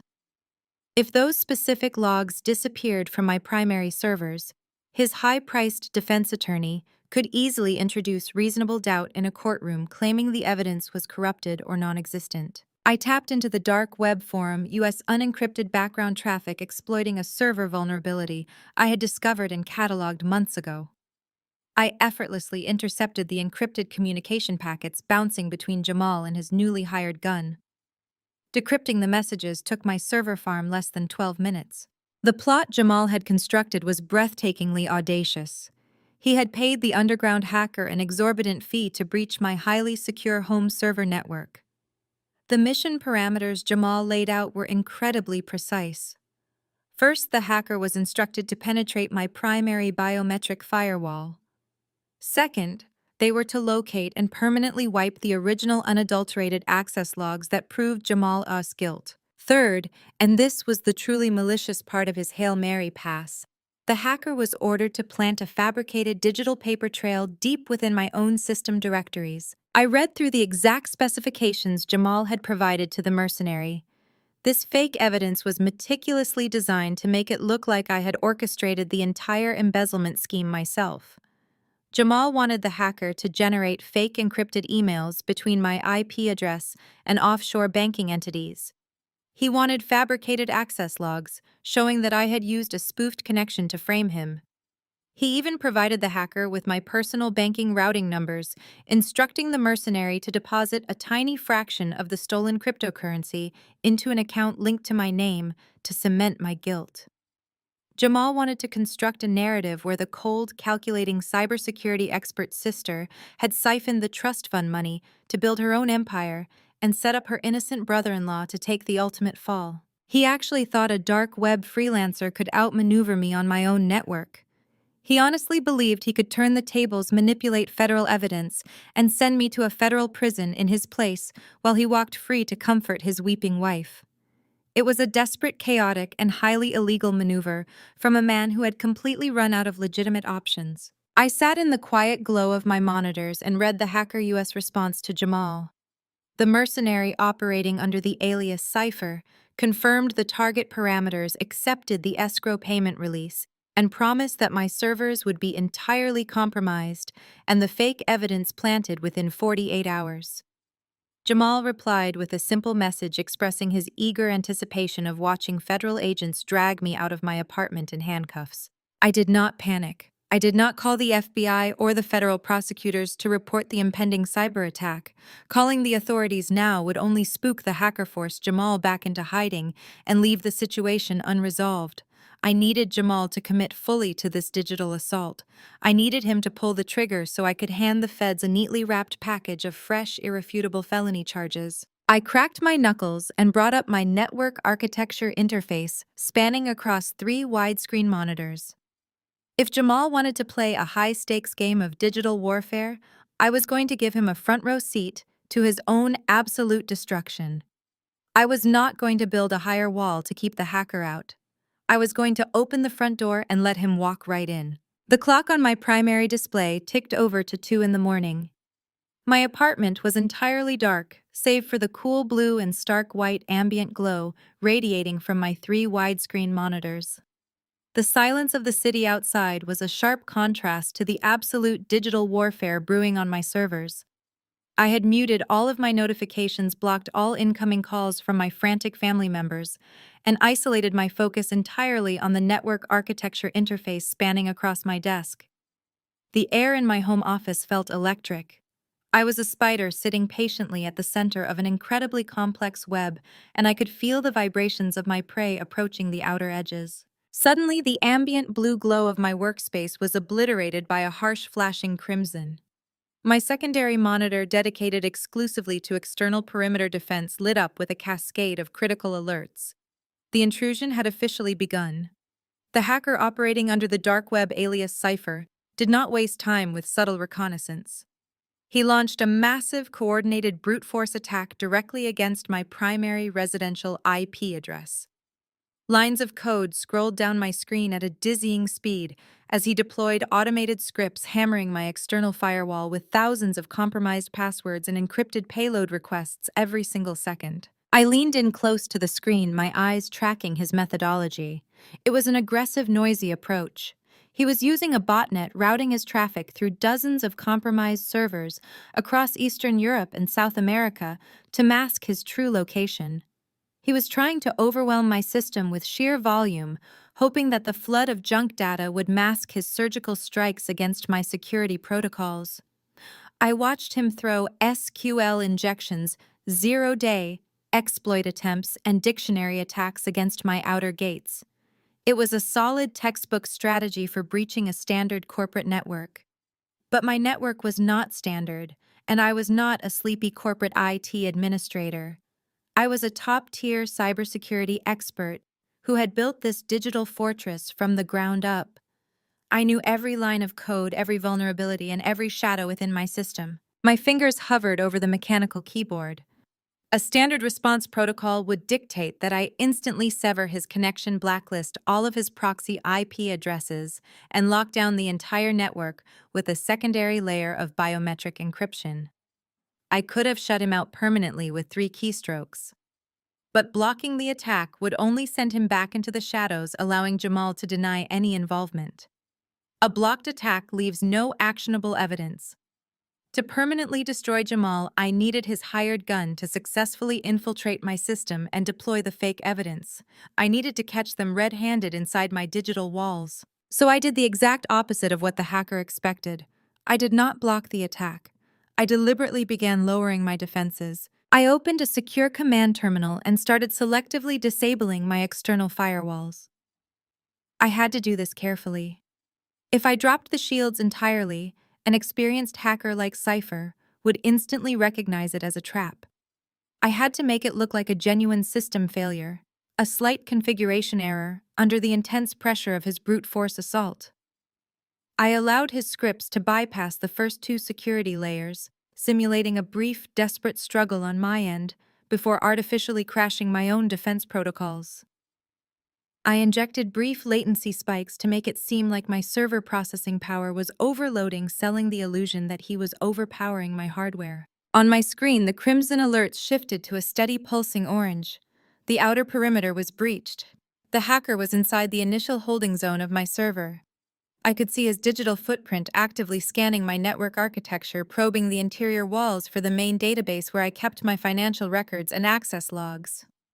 He was moving fast high on the adrenaline of a successful breach, completely unaware that he was not breaking into a vault. He was walking directly into a cage. As he bypassed my disabled firewalls, I executed a custom routing script I had designed specifically for this exact scenario. I seamlessly redirected his incoming connection away from my actual secure data drives and funneled him straight into a fabricated, isolated environment. In the cybersecurity world, we call this a honeypot. It is a digital decoy, a perfectly mirrored sandbox designed to look and behave exactly like a real server, but completely disconnected from any actual sensitive data. I had spent the last 3 hours meticulously constructing this honeypot just for him. I populated the fake environment with dummy directories, labeled with enticing titles like Encrypted Financials, Trust Fund Ledger, and Administrative Access Logs. I generated hundreds of fake emails, mundane correspondence, and simulated background processes to make the server feel alive and active. I even included a cloned version of my desktop operating system. To the hacker, it looked exactly like the administrative back end of my life. He thought he had successfully bypassed my security and was now roaming freely through my most sensitive personal files. In reality, he was trapped in a digital terrarium, and I was watching his every single move from the outside. I split my third monitor to show a live mirror of his activity. I watched his cursor navigate through the fake directory structure. He bypassed the dummy financial folders and went straight for the fabricated access logs exactly as Jamal had instructed him to do. He initiated a deletion protocol attempting to wipe the files that supposedly contained the evidence of Jamal U.S. embezzlement. I sat back and watched the progress bar on my monitor, sipping my coffee as the hacker enthusiastically deleted files that were utterly meaningless. But deleting the files was only the first part of his job. The second part was the frame up. I watched intently as his connection opened a secure transfer protocol. He was uploading the fake evidence. A small package of files began transferring into my honeypot. Fake encrypted emails showing me colluding with offshore accounts. Forged transfer logs bearing my digital signature. He was planting the exact digital paper trail Jamal needed to cast reasonable doubt and shift the blame to me. He was feeling victorious. He was executing the contract flawlessly. But he had no idea that every single keystroke he made inside that honeypot, every deleted file, and every piece of fabricated evidence he uploaded was being meticulously recorded, logged, and permanently burned onto a secure offline drive sitting right next to my keyboard. I was compiling a flawless, time-stamped record of a federal cyber intrusion. Jamal thought he was buying a miracle, but all he had really done was purchase a one-way ticket to federal prison, and I was holding the absolute proof in my hands. The cursor blinked on my screen, a steady rhythmic pulse in the near-total darkness of my office. My heartbeat was a dull thrum in my ears, echoing the precise cadence of my keystrokes as I guided Cypher through my network. With every tap I whispered into the void of the room, my voice a low melodic chant mirroring the words I had heard from my mother 1,000 times etched into my psyche like acid. You have no husband, you have no children, you have nothing but your computers. The repetition was not a surrender, it was a calibration, a way to anchor my focus as I monitored the intrusion. You have no husband, you have no children, you have nothing but your computers. My hands danced over the mechanical keys, the tactile feedback grounding me in the architecture of the trap. You have no husband, you have no children, you have nothing but your computers. Cypher was deep within the secondary partition, now the fabricated layer I had built for him. He was a master of his craft, elegant and quick navigating my directories with the confidence of someone who believed they had already won. I watched the console logs, a waterfall of green text on black recording his progress. He found the file I had named original_wire_transfer_logs_2026.crypt. It was a beautiful, sophisticated decoy. I had programmed it to look like the exact database dump that had been submitted to the federal prosecutor's office. Inside, I had buried the fake metadata that Jamal so desperately needed, along with a hidden dormant script designed to wake up the moment the file was accessed. The hacker's script executed the download command. I held my breath, watching the bandwidth usage spike on my secondary monitor. He was pulling the data now, a rapid stream of packets flowing out of my honeypot and into his own remote command server. This was the moment of no return. As the progress bar climbed to 100%, I triggered the payload. The dormant script inside the decoy file didn't just log his activity, it initiated a reverse engineering packet injection. I began feeding his command server a constant, iterative stream of corrupted forensic data. It was beautiful. Every time he tried to decrypt the evidence to verify its contents, the script would push back a piece of my own real authenticated system identity, tagged with timestamps that would immediately alert federal investigators to an external malicious origin. He was effectively downloading a digital virus that would mark his hardware, his location, and his entire digital persona with my legitimate digital signature. I watched the progress bar hit 100%, confirming the download was complete. Cypher sent a final packet, an automated cleanup script intended to wipe my entire server directory. I didn't stop him. I let him initiate the deletion of the honeypot, watching the files vanish into nothingness. He believed he was leaving no traces behind. He believed he had successfully completed the hit. He believed he had destroyed the only evidence linking Jamal to the offshore bank routing numbers and the fraudulent crypto white papers. I felt a surge of cold, sharp clarity. The trap had sprung with absolute silent perfection.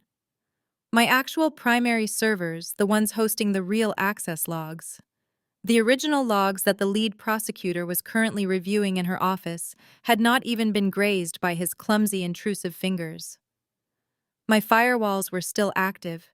My real data was encrypted behind a 3-tier biometric gate, and I had successfully baited the attacker into committing a felony right in front of me. The console on my monitor went quiet. Cypher's connection dropped. He was gone, confident in his ghost-like exit. I sat back, the blue light of the screens reflecting in my pupils. I didn't need to chase him. He had just handed me everything I needed. He had communicated with Jamal via an unencrypted channel that I had logged, saved, and authenticated. He had accepted the stolen cryptocurrency. He had executed the illegal breach of a private network. And he had planted fabricated evidence which was in itself an obstruction of justice. I opened the communication bridge to Harrison, the estate lawyer, and forwarded the entire cache of logs, voice recordings, and the forensic trace of the intrusion. Harrison would ensure these files reached the federal prosecutor by sunrise. Jamal's legal team would not be filing a motion to suppress evidence when this broke. They would be scrambling to figure out how to plead for mercy in a case that had just become impossible to defend. I looked at the clock. 3 a.m. I had done more to ensure my family's ruin in the last few hours than most people manage in a lifetime. The silence of the apartment felt different now. It wasn't the lonely silence of a woman betrayed. It was the quiet of a victor standing over a battlefield. I had nothing but my computers, as my mother liked to say, and with those computers, I had just effectively dismantled every single person who had tried to take what was mine. I stood up and walked to the kitchen, leaving the office dark.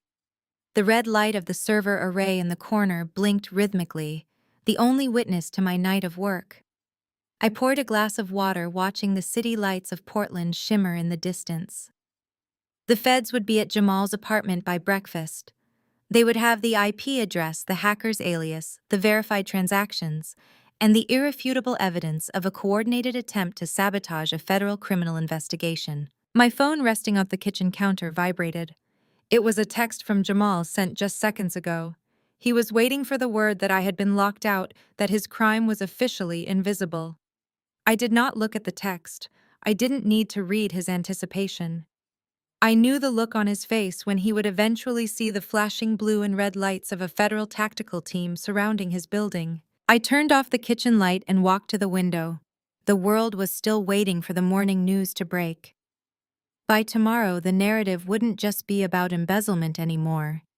It would be about a desperate criminal conspiracy that led right back to the doorsteps of the people who had claimed I was the one who didn't belong in the family.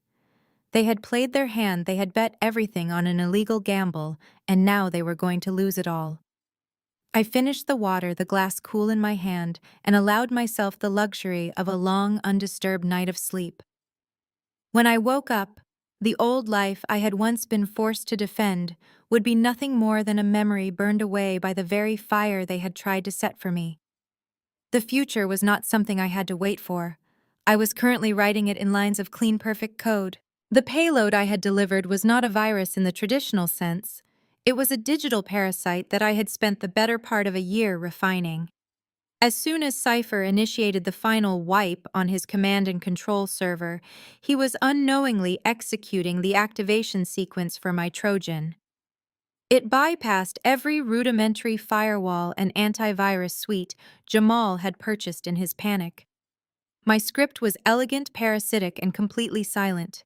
Within seconds, it had mapped the entire directory structure of Jamal's encrypted hardware.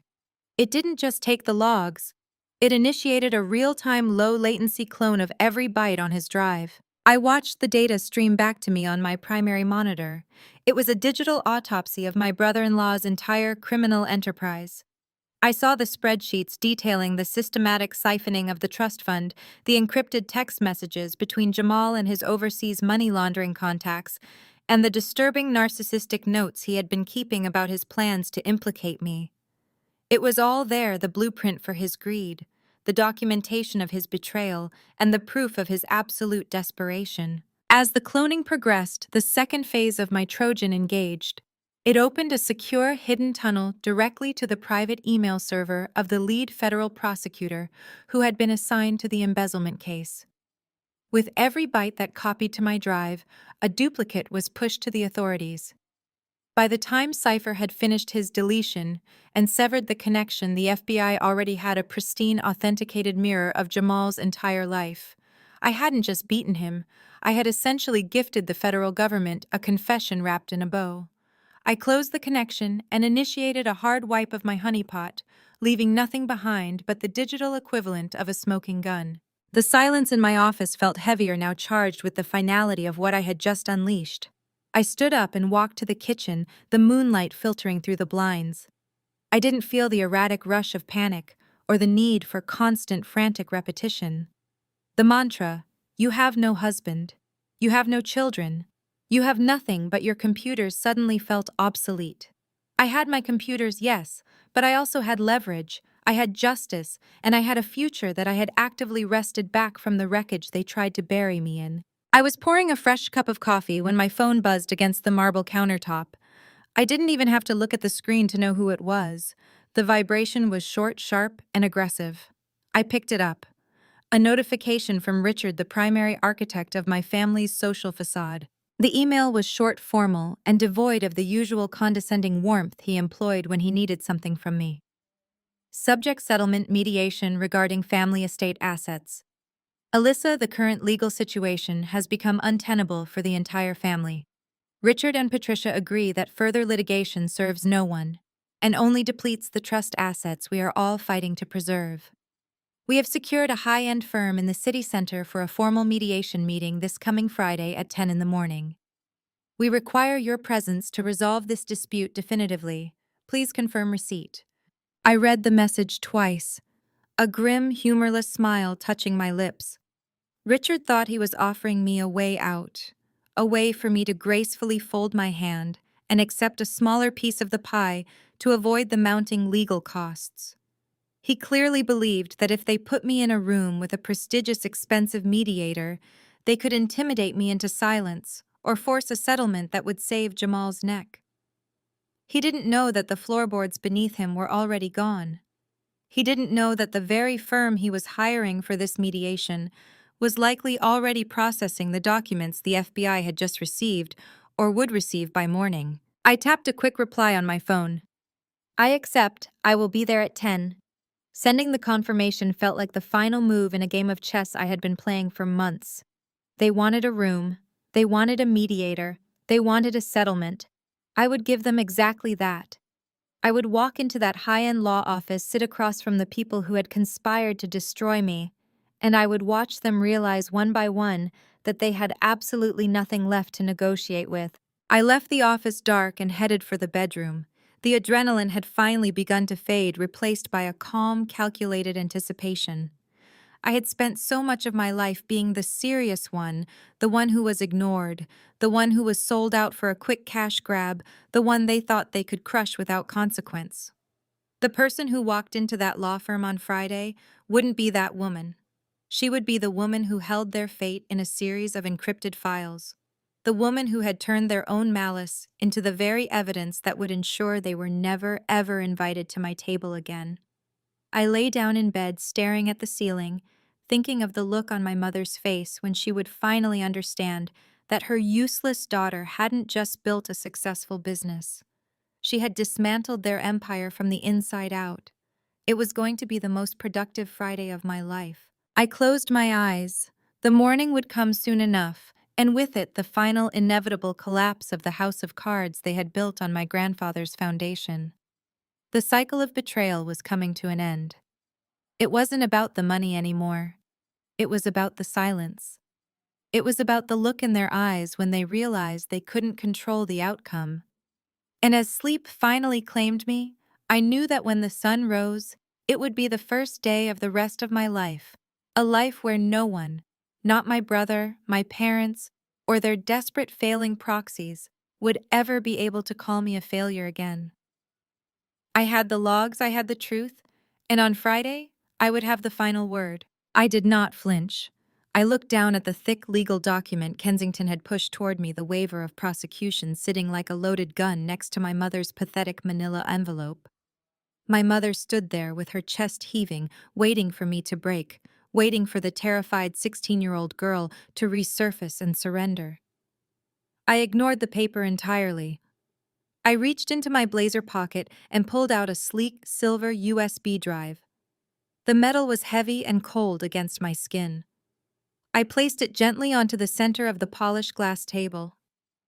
The sharp click of the metal echoed through the heavy, expectant silence of the room. I turned my attention completely away from my mother's furious face and addressed the high-priced defense attorney directly. "Mr. Kensington," I said, my voice projecting a deadly, resonant calm, "before you suborn, perjury, draft any more fraudulent settlements and permanently destroy your firm's reputation, I have a professional question for you. Do you know your client is running a Ponzi scheme?" The air vanished from the room. Kensington froze, his hand hovering over his leather briefcase. My mother stumbled backward as if I had physically struck her. Brittany let out a sharp, confused gasp, her eyes darting between me and her husband. Jamal turned the color of wet ash. I did not wait for the attorney to object. I opened my laptop and tapped a few keys, bypassing the firm's localized security and instantly casting my screen to the massive smart monitor mounted on the mahogany wall. The display flared to life, casting a harsh, unforgiving blue glow over Jamal's terrified features. "Nexus Digital is not a blockchain innovator," I announced, my voice cutting through the rising panic in the room like a scalpel. "It is a textbook money laundering operation, and a remarkably sloppy one." I clicked the first file on the cloned drive. A sprawling, complex financial flowchart populated the smart screen. It detailed every incoming wire transfer, every offshore routing number, and every fake vendor invoice associated with Jamal's celebrated tech startup. "You have zero proprietary technology, Jamal." I continued, stepping away from the table to stand beside the glowing monitor. "You have zero actual corporate clients. What you do have is a shell company. You have been moving illicit funds through decentralized exchanges to create the illusion of legitimate venture capital returns. You take money from new unsuspecting investors and you use it to pay the fabricated dividends of your early backers. It is a classic desperate pyramid scheme, and it has been bleeding cash for 8 months." Kensington pushed his chair back from the table. He was no longer looking at me. He was staring at the monitor, his veteran legal mind rapidly processing the irrefutable financial ledgers I was projecting. He saw the dummy corporations. He saw the fraudulent tax identification numbers. He saw the sheer, unadulterated criminality of the man sitting next to him. "This is fabricated," Jamal stammered, his voice cracking into a high, panicked register. "She hacked me. She manufactured these documents to ruin me." I cloned your drive, Jamal, I reminded him coldly. I copied the exact digital footprint you created. But the fake investors and the phantom dividends are not even the most fascinating part of my forensic audit. I tapped another key. The flowchart vanished, replaced by a side-by-side comparison. On the left side of the screen was the bank statement from my grandfather's trust fund, highlighting the exact sum of $145,000 that had been illegally wired out. On the right side of the screen, I projected a series of decrypted messages extracted from a secure messaging app on Jamal's private server. The messages were not from investors, they were demands. "You got greedy," I said, watching Brittany's face contort in absolute horror as she read the projected text. "You leveraged funds you did not have to keep the pyramid from collapsing. When the traditional banks cut you off, you borrowed from the dark web.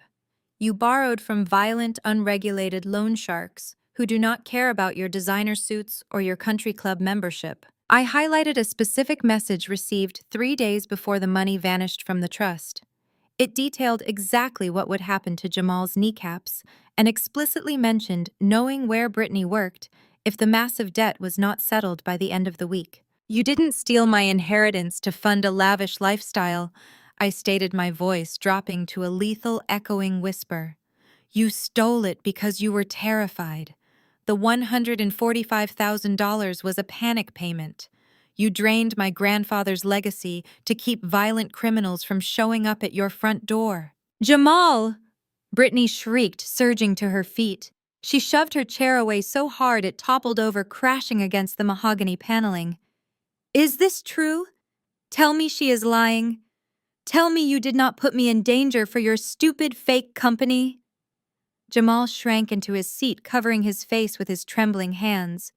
The untouchable golden child was entirely gone. He was nothing but a cornered, pathetic fraud drowning in the floodwaters of his own arrogance. My father, who had been sitting frozen on the perimeter, suddenly grabbed the edge of the table. "You forged this," he rasped, pointing a shaking finger at the screen. "You are trying to destroy your sister's marriage because you are jealous." I looked at my father with absolute pity. "The FBI Cybercrimes Division is already verifying the metadata on these messages, Dad. They have the routing numbers, they have the communication logs. You mortgaged your entire future to hire a defense attorney for a man who used your family to pay off violent extortionists." Kensington abruptly stood up. He did not look at my parents. He did not look at Brittany. He glared down at Jamal with a look of pure, unadulterated professional disgust. He snapped his briefcase shut with a sharp, definitive crack. "Mr. Kensington," my mother pleaded, her voice wavering wildly. "You have to stop her. You have to make her sign the waiver." "Mrs. Wilson," Kensington replied, his tone radiating absolute zero. "I was retained to defend your son-in-law against allegations of civil financial impropriety. I was not retained to participate in a criminal cover-up involving money laundering Ponzi schemes and organized crime. As of this exact second, I am formally withdrawing as counsel. I suggest you all leave my office immediately before I call building security." The silence that followed was total. I looked at the sleek silver USB drive resting on the glass table. I looked at the non-disclosure agreement sitting untouched beside it. I had not just defeated them. I had completely dismantled the false reality they had worshipped for years. I closed my laptop, severing the connection to the screen, plunging the room back into its suffocating, opulent gloom. I stepped into the elevator, watching the mahogany doors of the 42nd floor slide shut, sealing Jamal and Brittany inside their self-made tomb. The descent to the ground floor was swift and silent, a stark contrast to the explosive reality I had just unleashed. The polished steel doors parted with a soft chime, opening into the expansive sunlit lobby of the Kensworth and Vane building. But I wasn't finished. The ultimate truth still needed to be laid bare. I opened my briefcase and pulled out a digital tablet. I tapped the screen, bringing up a high-resolution scan of a notarized banking document. I audited the trust, but I did not stop there. I explained, turning the tablet toward my parents. When I saw how deeply Jamal was drowning in debt, I ran a comprehensive financial background check on his startup and its associated shell companies. I wanted to see exactly how many life preservers he had grabbed before he started sinking. I pointed to the document on the screen. Do you remember when Jamal came to you last month? He hosted that lavish dinner at your house. He brought vintage champagne. He told you that his business was expanding so rapidly that he needed to secure a massive new commercial lease in the financial district. He asked you to co-sign as honorary guarantors. My father's eyes narrowed, his gaze darting toward the screen. Yes, he said it was just a corporate formality, a character reference for the commercial landlords. He lied. I stated the words dropping like anvils. He handed you a stack of dense, expedited paperwork and counted on the fact that you trust him so blindly you would never read the fine print. You did not sign as honorary guarantors for an office building. You signed a secondary mortgage. My mother stopped breathing. Her hands dropped to her sides. A second mortgage. She whispered the words, barely making it past her lips. Jamal used your mansion as direct collateral to secure a massive high-interest loan for one of his fraudulent shell companies. I explained, watching the devastating truth finally penetrate their arrogance. He leveraged your entire estate to try and inject capital back into his collapsing scheme. He bet your home to cover his tracks. No, the bank would have notified us. We would have received statements. My father stammered, his hands shaking. You didn't receive statements because Jamal listed his corporate office as the primary mailing address for the loan correspondence, I replied smoothly. He intercepted every notice. He intercepted the warnings when he missed the first payment. He intercepted the default notices when he missed the second. I scrolled down to the final document in the file. It was a digital copy of a certified bank notice dated 2 days ago. Because Jamal defaulted on the shadow loans, the commercial loans, and the second mortgage, the bank has already triggered the default clauses, I said, looking directly into my mother's horrified, widening eyes. The bank initiated formal foreclosure proceedings on Tuesday. The notices are currently in transit. By Monday morning, your mansion will be legally seized. My mother let out a sound that I had never heard before. It was a visceral, guttural gasp of absolute ruin. Her knees buckled. My father caught her before she hit the floor, but he was shaking so violently he could barely support her weight. He lowered her onto the sofa, his face a portrait of complete, utter devastation. The invulnerable patriarch was gone. The condescending matriarch had vanished. The golden child and his perfect wife were exposed as desperate, manipulative frauds who had burned their own family to the ground. You have nothing left, I told my parents, my voice devoid of malice, offering only the cold, unvarnished reality they had avoided for decades. You emptied your retirement accounts to pay Arthur Kensington today. Jamal stole your home to pay his creditors yesterday. You enabled his arrogance, you funded his delusions, and you constantly chose his lies over my truth. You handed him the matches, and now you get to watch your empire burn. I dropped the tablet back into my briefcase. The metallic snap of the clasp breaking the silence sounded like a gavel falling. I highly recommend you use whatever cash you have left in your wallets to hire a moving company, I said, turning away from them. Because the bank is not going to wait for you to pack. I walked through the revolving glass doors, stepping out into the crisp, bright morning air of the downtown streets. The towering glass building loomed behind me, a monument to the elite law firm, and the smug illusions that had just been permanently shattered. I took a deep breath of the city air, feeling the winter chill against my face. The war was over, the ledger was balanced, and my future was entirely my own. I turned around, my breath pluming in the freezing winter air, and faced the towering glass facade of the Kensworth and Vane building. The lobby was a massive, transparent terrarium offering me a perfect, unobstructed view of the final spectacular act of their destruction. I did not walk away to my car. I stayed exactly where I was standing on the concrete plaza, a silent witness to the exact moment the consequences of their actions finally arrived. The private elevator banks at the rear of the lobby flashed. The polished steel doors slid open with violent force. Jamal and Brittany sprinted into the lobby. They were no longer the arrogant, untouchable socialites who had smirked at me across a mahogany table just minutes prior. They were frantic, desperate animals looking for an escape route.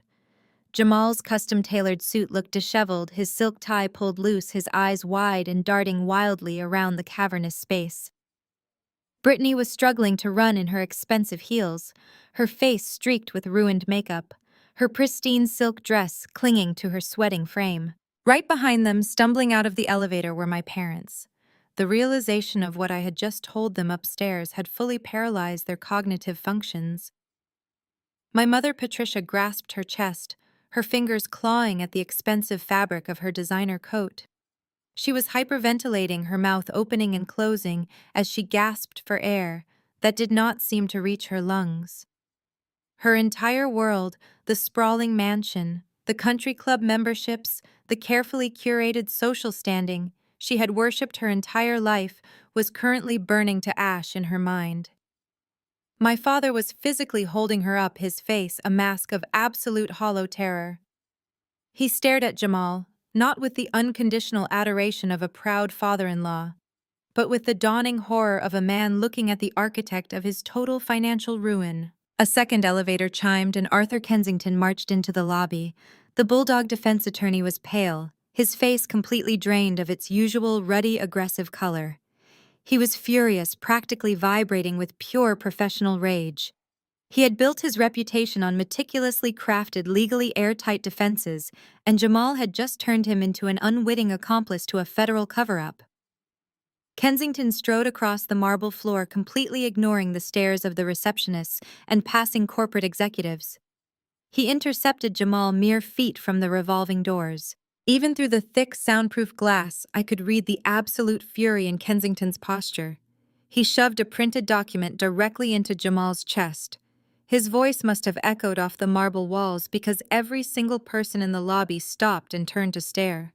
"I withdraw as counsel immediately," Kensington roared, his face twisting in disgust. "I do not represent federal fraud syndicates. You lied to my firm, you weaponized my resources, and you attempted to suborn perjury. Do not ever contact this office again." Kensington turned his back on them, washing his hands of the entire catastrophic mess, and stalked back toward the elevators.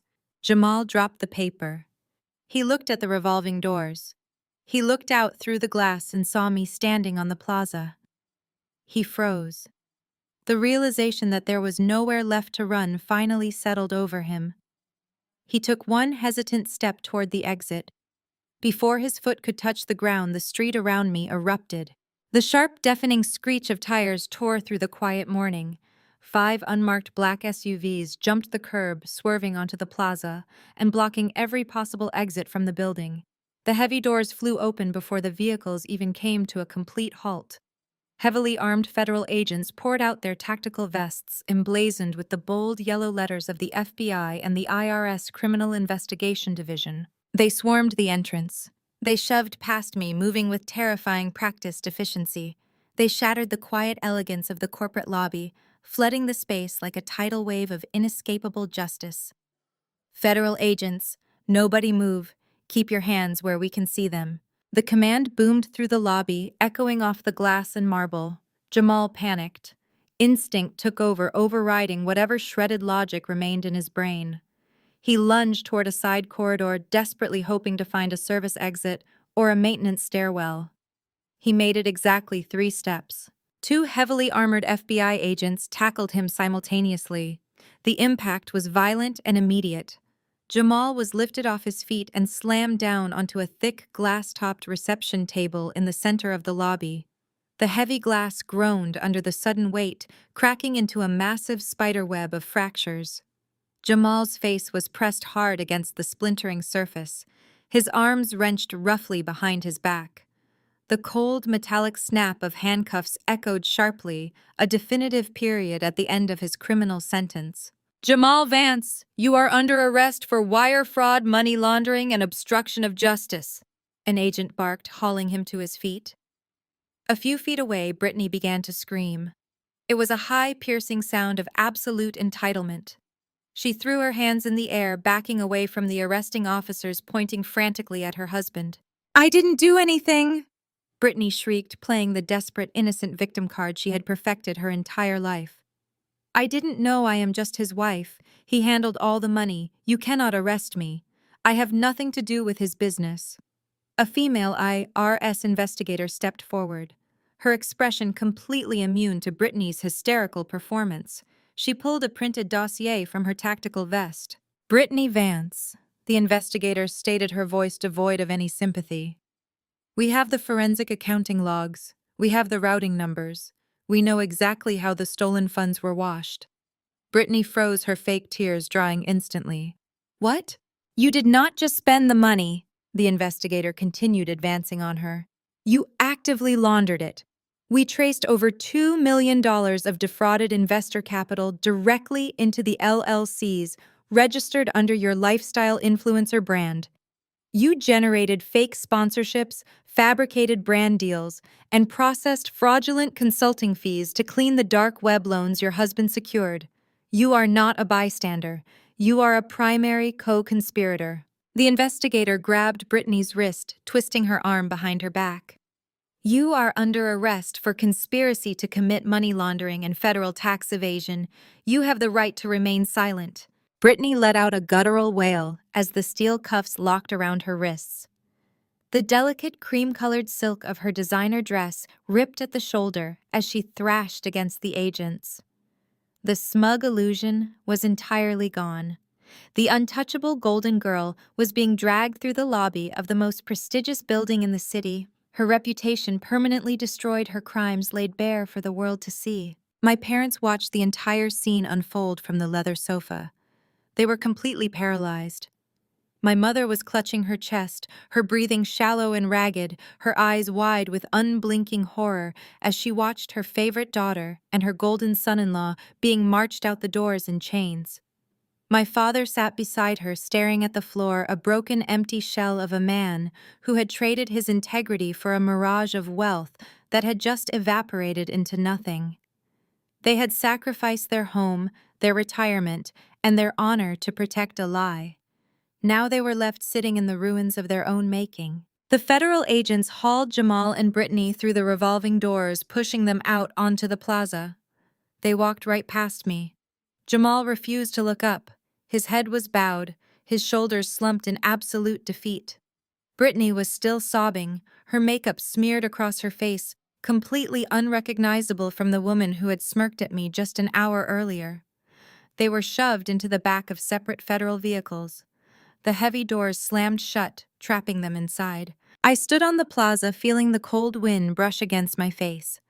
The black SUVs pulled away, their sirens cutting through the city noise, fading into the distance. I looked back through the glass lobby doors one last time. My parents were still sitting on the sofa alone, surrounded by the shattered glass of the reception table and the ashes of their empire. I turned my back on them and walked away. The vengeance was absolute, the slate was clean, and the silence in my mind was the sweetest sound I had ever heard. 6 months passed. The bitter winter chill that had bitten my face outside Arthur Kensington's office gave way to the sweltering, oppressive heat of late July.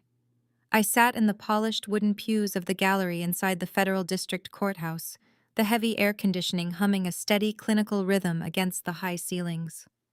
I wore a simple tailored navy suit. I was not there as a victim, nor was I there to give a tearful impact statement. I was simply a spectator arriving to watch the final inevitable balancing of the ledger. Down at the defense tables, the architects of my family's ruin sat worlds apart. The past 6 months had stripped them of everything, reducing their golden, untouchable personas to ash. Jamal sat at the first table. He was a ghost of the arrogant tech visionary who had once sneered at me across a mahogany boardroom. The bespoke Italian suits and designer watches were gone. Denied bail due to his connections with violent, unregulated lenders and the sheer flight risk his offshore accounts presented, Jamal had spent the last half-year in federal lockup. Today he wore a standard-issue, ill-fitting beige suit, provided by his overworked, court-appointed attorney. His posture was completely caved in his shoulders, rounded, his eyes fixed firmly on the scuffed wooden table in front of him. The presiding judge, a stern woman with zero tolerance for white-collar grifters, adjusted her glasses and looked down from the bench. Her voice projected through the microphone, echoing with absolute, uncompromising authority. She detailed the staggering breadth of Jamal's crimes. She read the charges of wire fraud, grand larceny, conspiracy to commit money laundering, and the illegal diversion of trust funds. She spoke of the hundreds of investors who had lost their life savings, the shell companies, and the dark web loan sharks he had desperately courted to keep his Ponzi scheme afloat. She dismantled his entire existence in less than 10 minutes. Jamal's attorney offered a weak, obligatory plea for leniency, citing Jamal's lack of violent criminal history. The judge did not even blink. She leaned forward, resting her hands on the heavy oak bench. She addressed Jamal directly, calling his operation a calculated predatory enterprise built on sheer greed and an absolute disregard for the lives he destroyed. Then she delivered the hammer. Jamal Vance was sentenced to 10 years in a federal penitentiary. The judge explicitly noted that the federal system does not offer parole. He would serve every single day of those 10 years locked in a concrete cell, stripped of his name, his status, and his freedom. Jamal did not cry. He simply went entirely slack, as if the remaining invisible strings holding his body together had been cut. Two armed United States Marshals stepped forward, gripping him by the arms. They hauled him to his feet and led him toward the heavy side door of the courtroom. He did not look back at the gallery. He did not look at his wife. He just vanished into the dark corridor, completely erased from the world he had tried to conquer. Then it was Brittany's turn. My sister slowly stood up from the second defense table. She was utterly unrecognizable. The flawless, glowing influencer who had built a brand on projecting an impossibly perfect lifestyle was dead. Her hair was pulled back into a severe, unstyled knot. Her skin was pale and drawn, lacking the expensive treatments and filters she had always relied on. She wore a plain, inexpensive gray dress. Brittany had saved herself from a matching prison cell by doing the only thing she knew how to do. She turned on everyone else. The moment the federal agents had slapped the cuffs on her wrists in that glass lobby 6 months ago, Brittany had begun cooperating. She turned state's witness, handing over every password, every offshore routing number, and every piece of communication regarding Jamal's operation and his loan shark associates. She traded her husband for her freedom. But the federal government does not grant absolute amnesty to active co-conspirators. The judge looked down at Brittany with a mixture of pity and intense disdain. She acknowledged Brittany's extensive cooperation with the prosecution, confirming that it was the sole reason she was avoiding a prison sentence. However, the judge made it abundantly clear that Brittany's active role in laundering illicit funds through her lifestyle brand required severe, life-altering consequences. The sentence was handed down with clinical precision. 5 years of strict, supervised federal probation. She would be subjected to random searches, mandatory check-ins, and severe travel restrictions. But the true devastation came with the financial and professional penalties. The judge ordered massive, overwhelming restitution. Every single asset Brittany possessed was to be liquidated to pay back the defrauded investors.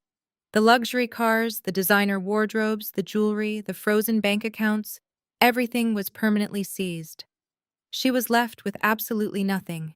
Then came the final fatal blow to her identity. The judge issued a permanent, legally binding injunction against her. Brittany was formally and permanently barred from monetizing any social media platform. She was prohibited from operating any online business, accepting any digital sponsorships, or engaging in any form of digital marketing for the rest of her life. Her entire career, her only source of income, and the sole foundation of her self-worth were legally eradicated with the strike of a gavel. Brittany swayed on her feet, gripping the edge of the defense table to keep from collapsing. She nodded numbly, her voice barely a whisper as she accepted the terms of her ruin. Court was adjourned. I stood up from the gallery pew, smoothing the front of my navy blazer. I walked out of the courtroom and into the wide, sunlit corridor of the courthouse. A few moments later, the heavy oak doors opened again and Brittany walked out. She had no lawyer guiding her, no adoring fans waiting for a picture, no photographers eager to capture her outfit. She stepped into the hallway looking small, terrified, and utterly alone. She was a broken woman staring down a lifetime of crushing debt, menial labor, and complete obscurity. She looked up, and our eyes met across the polished marble floor. For a fraction of a second, the air between us was entirely still. There was no anger left, no burning desire for a confrontation. There was nothing left to say. I did not smile. I did not gloat. I simply looked at her, acknowledging the absolute reality of what she had become. I broke eye contact, turned on my heel, and walked toward the exit. The heavy glass doors of the courthouse parted, and I stepped out into the bright, blinding light of the summer afternoon, leaving her entirely behind me. The foreclosure moved with the ruthless, mechanical efficiency of a corporate shredder. The bank did not care about my parents' legacy, their elite standing at the Oak Ridge Country Club, or the decades they had spent cultivating a flawless image of untouchable wealth. 2 weeks after Jamal's sentencing, the federal marshals arrived at the towering mahogany front doors of the estate. My parents were given exactly 30 minutes to collect whatever personal clothing and basic necessities they could fit into a few cardboard boxes. The rest of the house, the antique imported furniture, the Persian rugs, the curated art collection, and the silver they had polished for holiday dinners, instantly belonged to the creditors. I did not go to watch the eviction. I did not need to. The local business journals and neighborhood gossip columns documented the collapse with brutal, high-definition clarity. Richard and Patricia Wilson, once the revered titans of Portland high society, were unceremoniously dumped onto the street with nothing but the clothes on their backs. Their so-called friends, the country club elites, who used to drink their expensive wine and praise their golden son-in-law, vanished into thin air. When my mother tried to reach out to her exclusive bridge club for a temporary loan, her calls were actively screened and ignored. When my father showed up at the golf course, hoping to leverage an old favor, private security quietly but firmly escorted him off the premises before he could even reach the clubhouse. Toxic ruin was contagious in their circle, and absolutely no one wanted to catch it. With zero liquid assets and their credit scores completely obliterated by the secondary mortgage default, they were forced into the only housing they could secure without a background check. It was a cramped two-bedroom apartment in a decaying low-income complex on the heavily industrialized outskirts of the city. The peeling linoleum floors, the perpetually flickering fluorescent hallway lights, and the rattling radiator pipes were a far cry from the vaulted ceilings and radiant floor heating they had enjoyed their entire lives. There was no maid service to clean up after them. There was no landscaper to maintain their view. There was only the suffocating, grinding reality of the poverty they had always mocked, now serving as their permanent, inescapable reality. I sat in the center of my new penthouse office, the floor-to-ceiling windows offering a sweeping, unobstructed view of the Portland skyline. The demise of Jamal's fraudulent empire had created a massive immediate vacuum in the regional cybersecurity sector, a vacuum my firm had effortlessly filled. My proprietary auditing software, the exact same program I used to dismantle his offshore shell companies, had just caught the attention of the Department of Defense. The transition from the girl they had endlessly deemed a failure to a highly sought-after federal contractor was complete. My business was booming, scaling faster than I could have ever projected. I was reviewing the encrypted security parameters of a new defense contract when my private line buzzed. It was a restricted number bypassing the front reception desk entirely. I tapped the speaker button on my console, keeping my eyes fixed on the dual monitors illuminating my sleek glass desk. Alyssa. The voice was raspy, hollow, and completely broken. It took me a fraction of a second to recognize it as my father.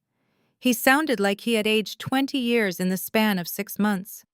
I could hear the faint, depressing hum of heavy commercial trucks passing by his new apartment in the background, a stark contrast to the absolute insulated silence of my soundproofed office. "You reached my direct line," I said, my tone strictly professional and devoid of warmth. "Make it quick." A choked, ugly sob echoed through the speaker. My father, the man who had never once shed a tear or shown a single ounce of vulnerability in my presence, was weeping. It was a wet, pathetic sound completely stripped of his former arrogance and manufactured pride. "Please," he gasped, his voice trembling violently over the connection. "Please, Alyssa. I am begging you. We have nothing left.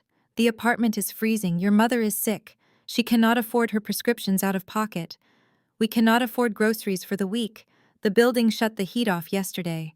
I leaned back in my ergonomic leather chair, steepling my fingers together. I felt no sudden surge of pity. I felt no lingering anger or desire to scream. I felt nothing but an absolute clinical detachment. "We are sorry," he wailed, the sheer desperation leaking through every spoken syllable. "We were wrong about Jamal. We were wrong about Brittany. We were wrong about you. You are the only one who actually succeeded. You are the only one who can save us from this.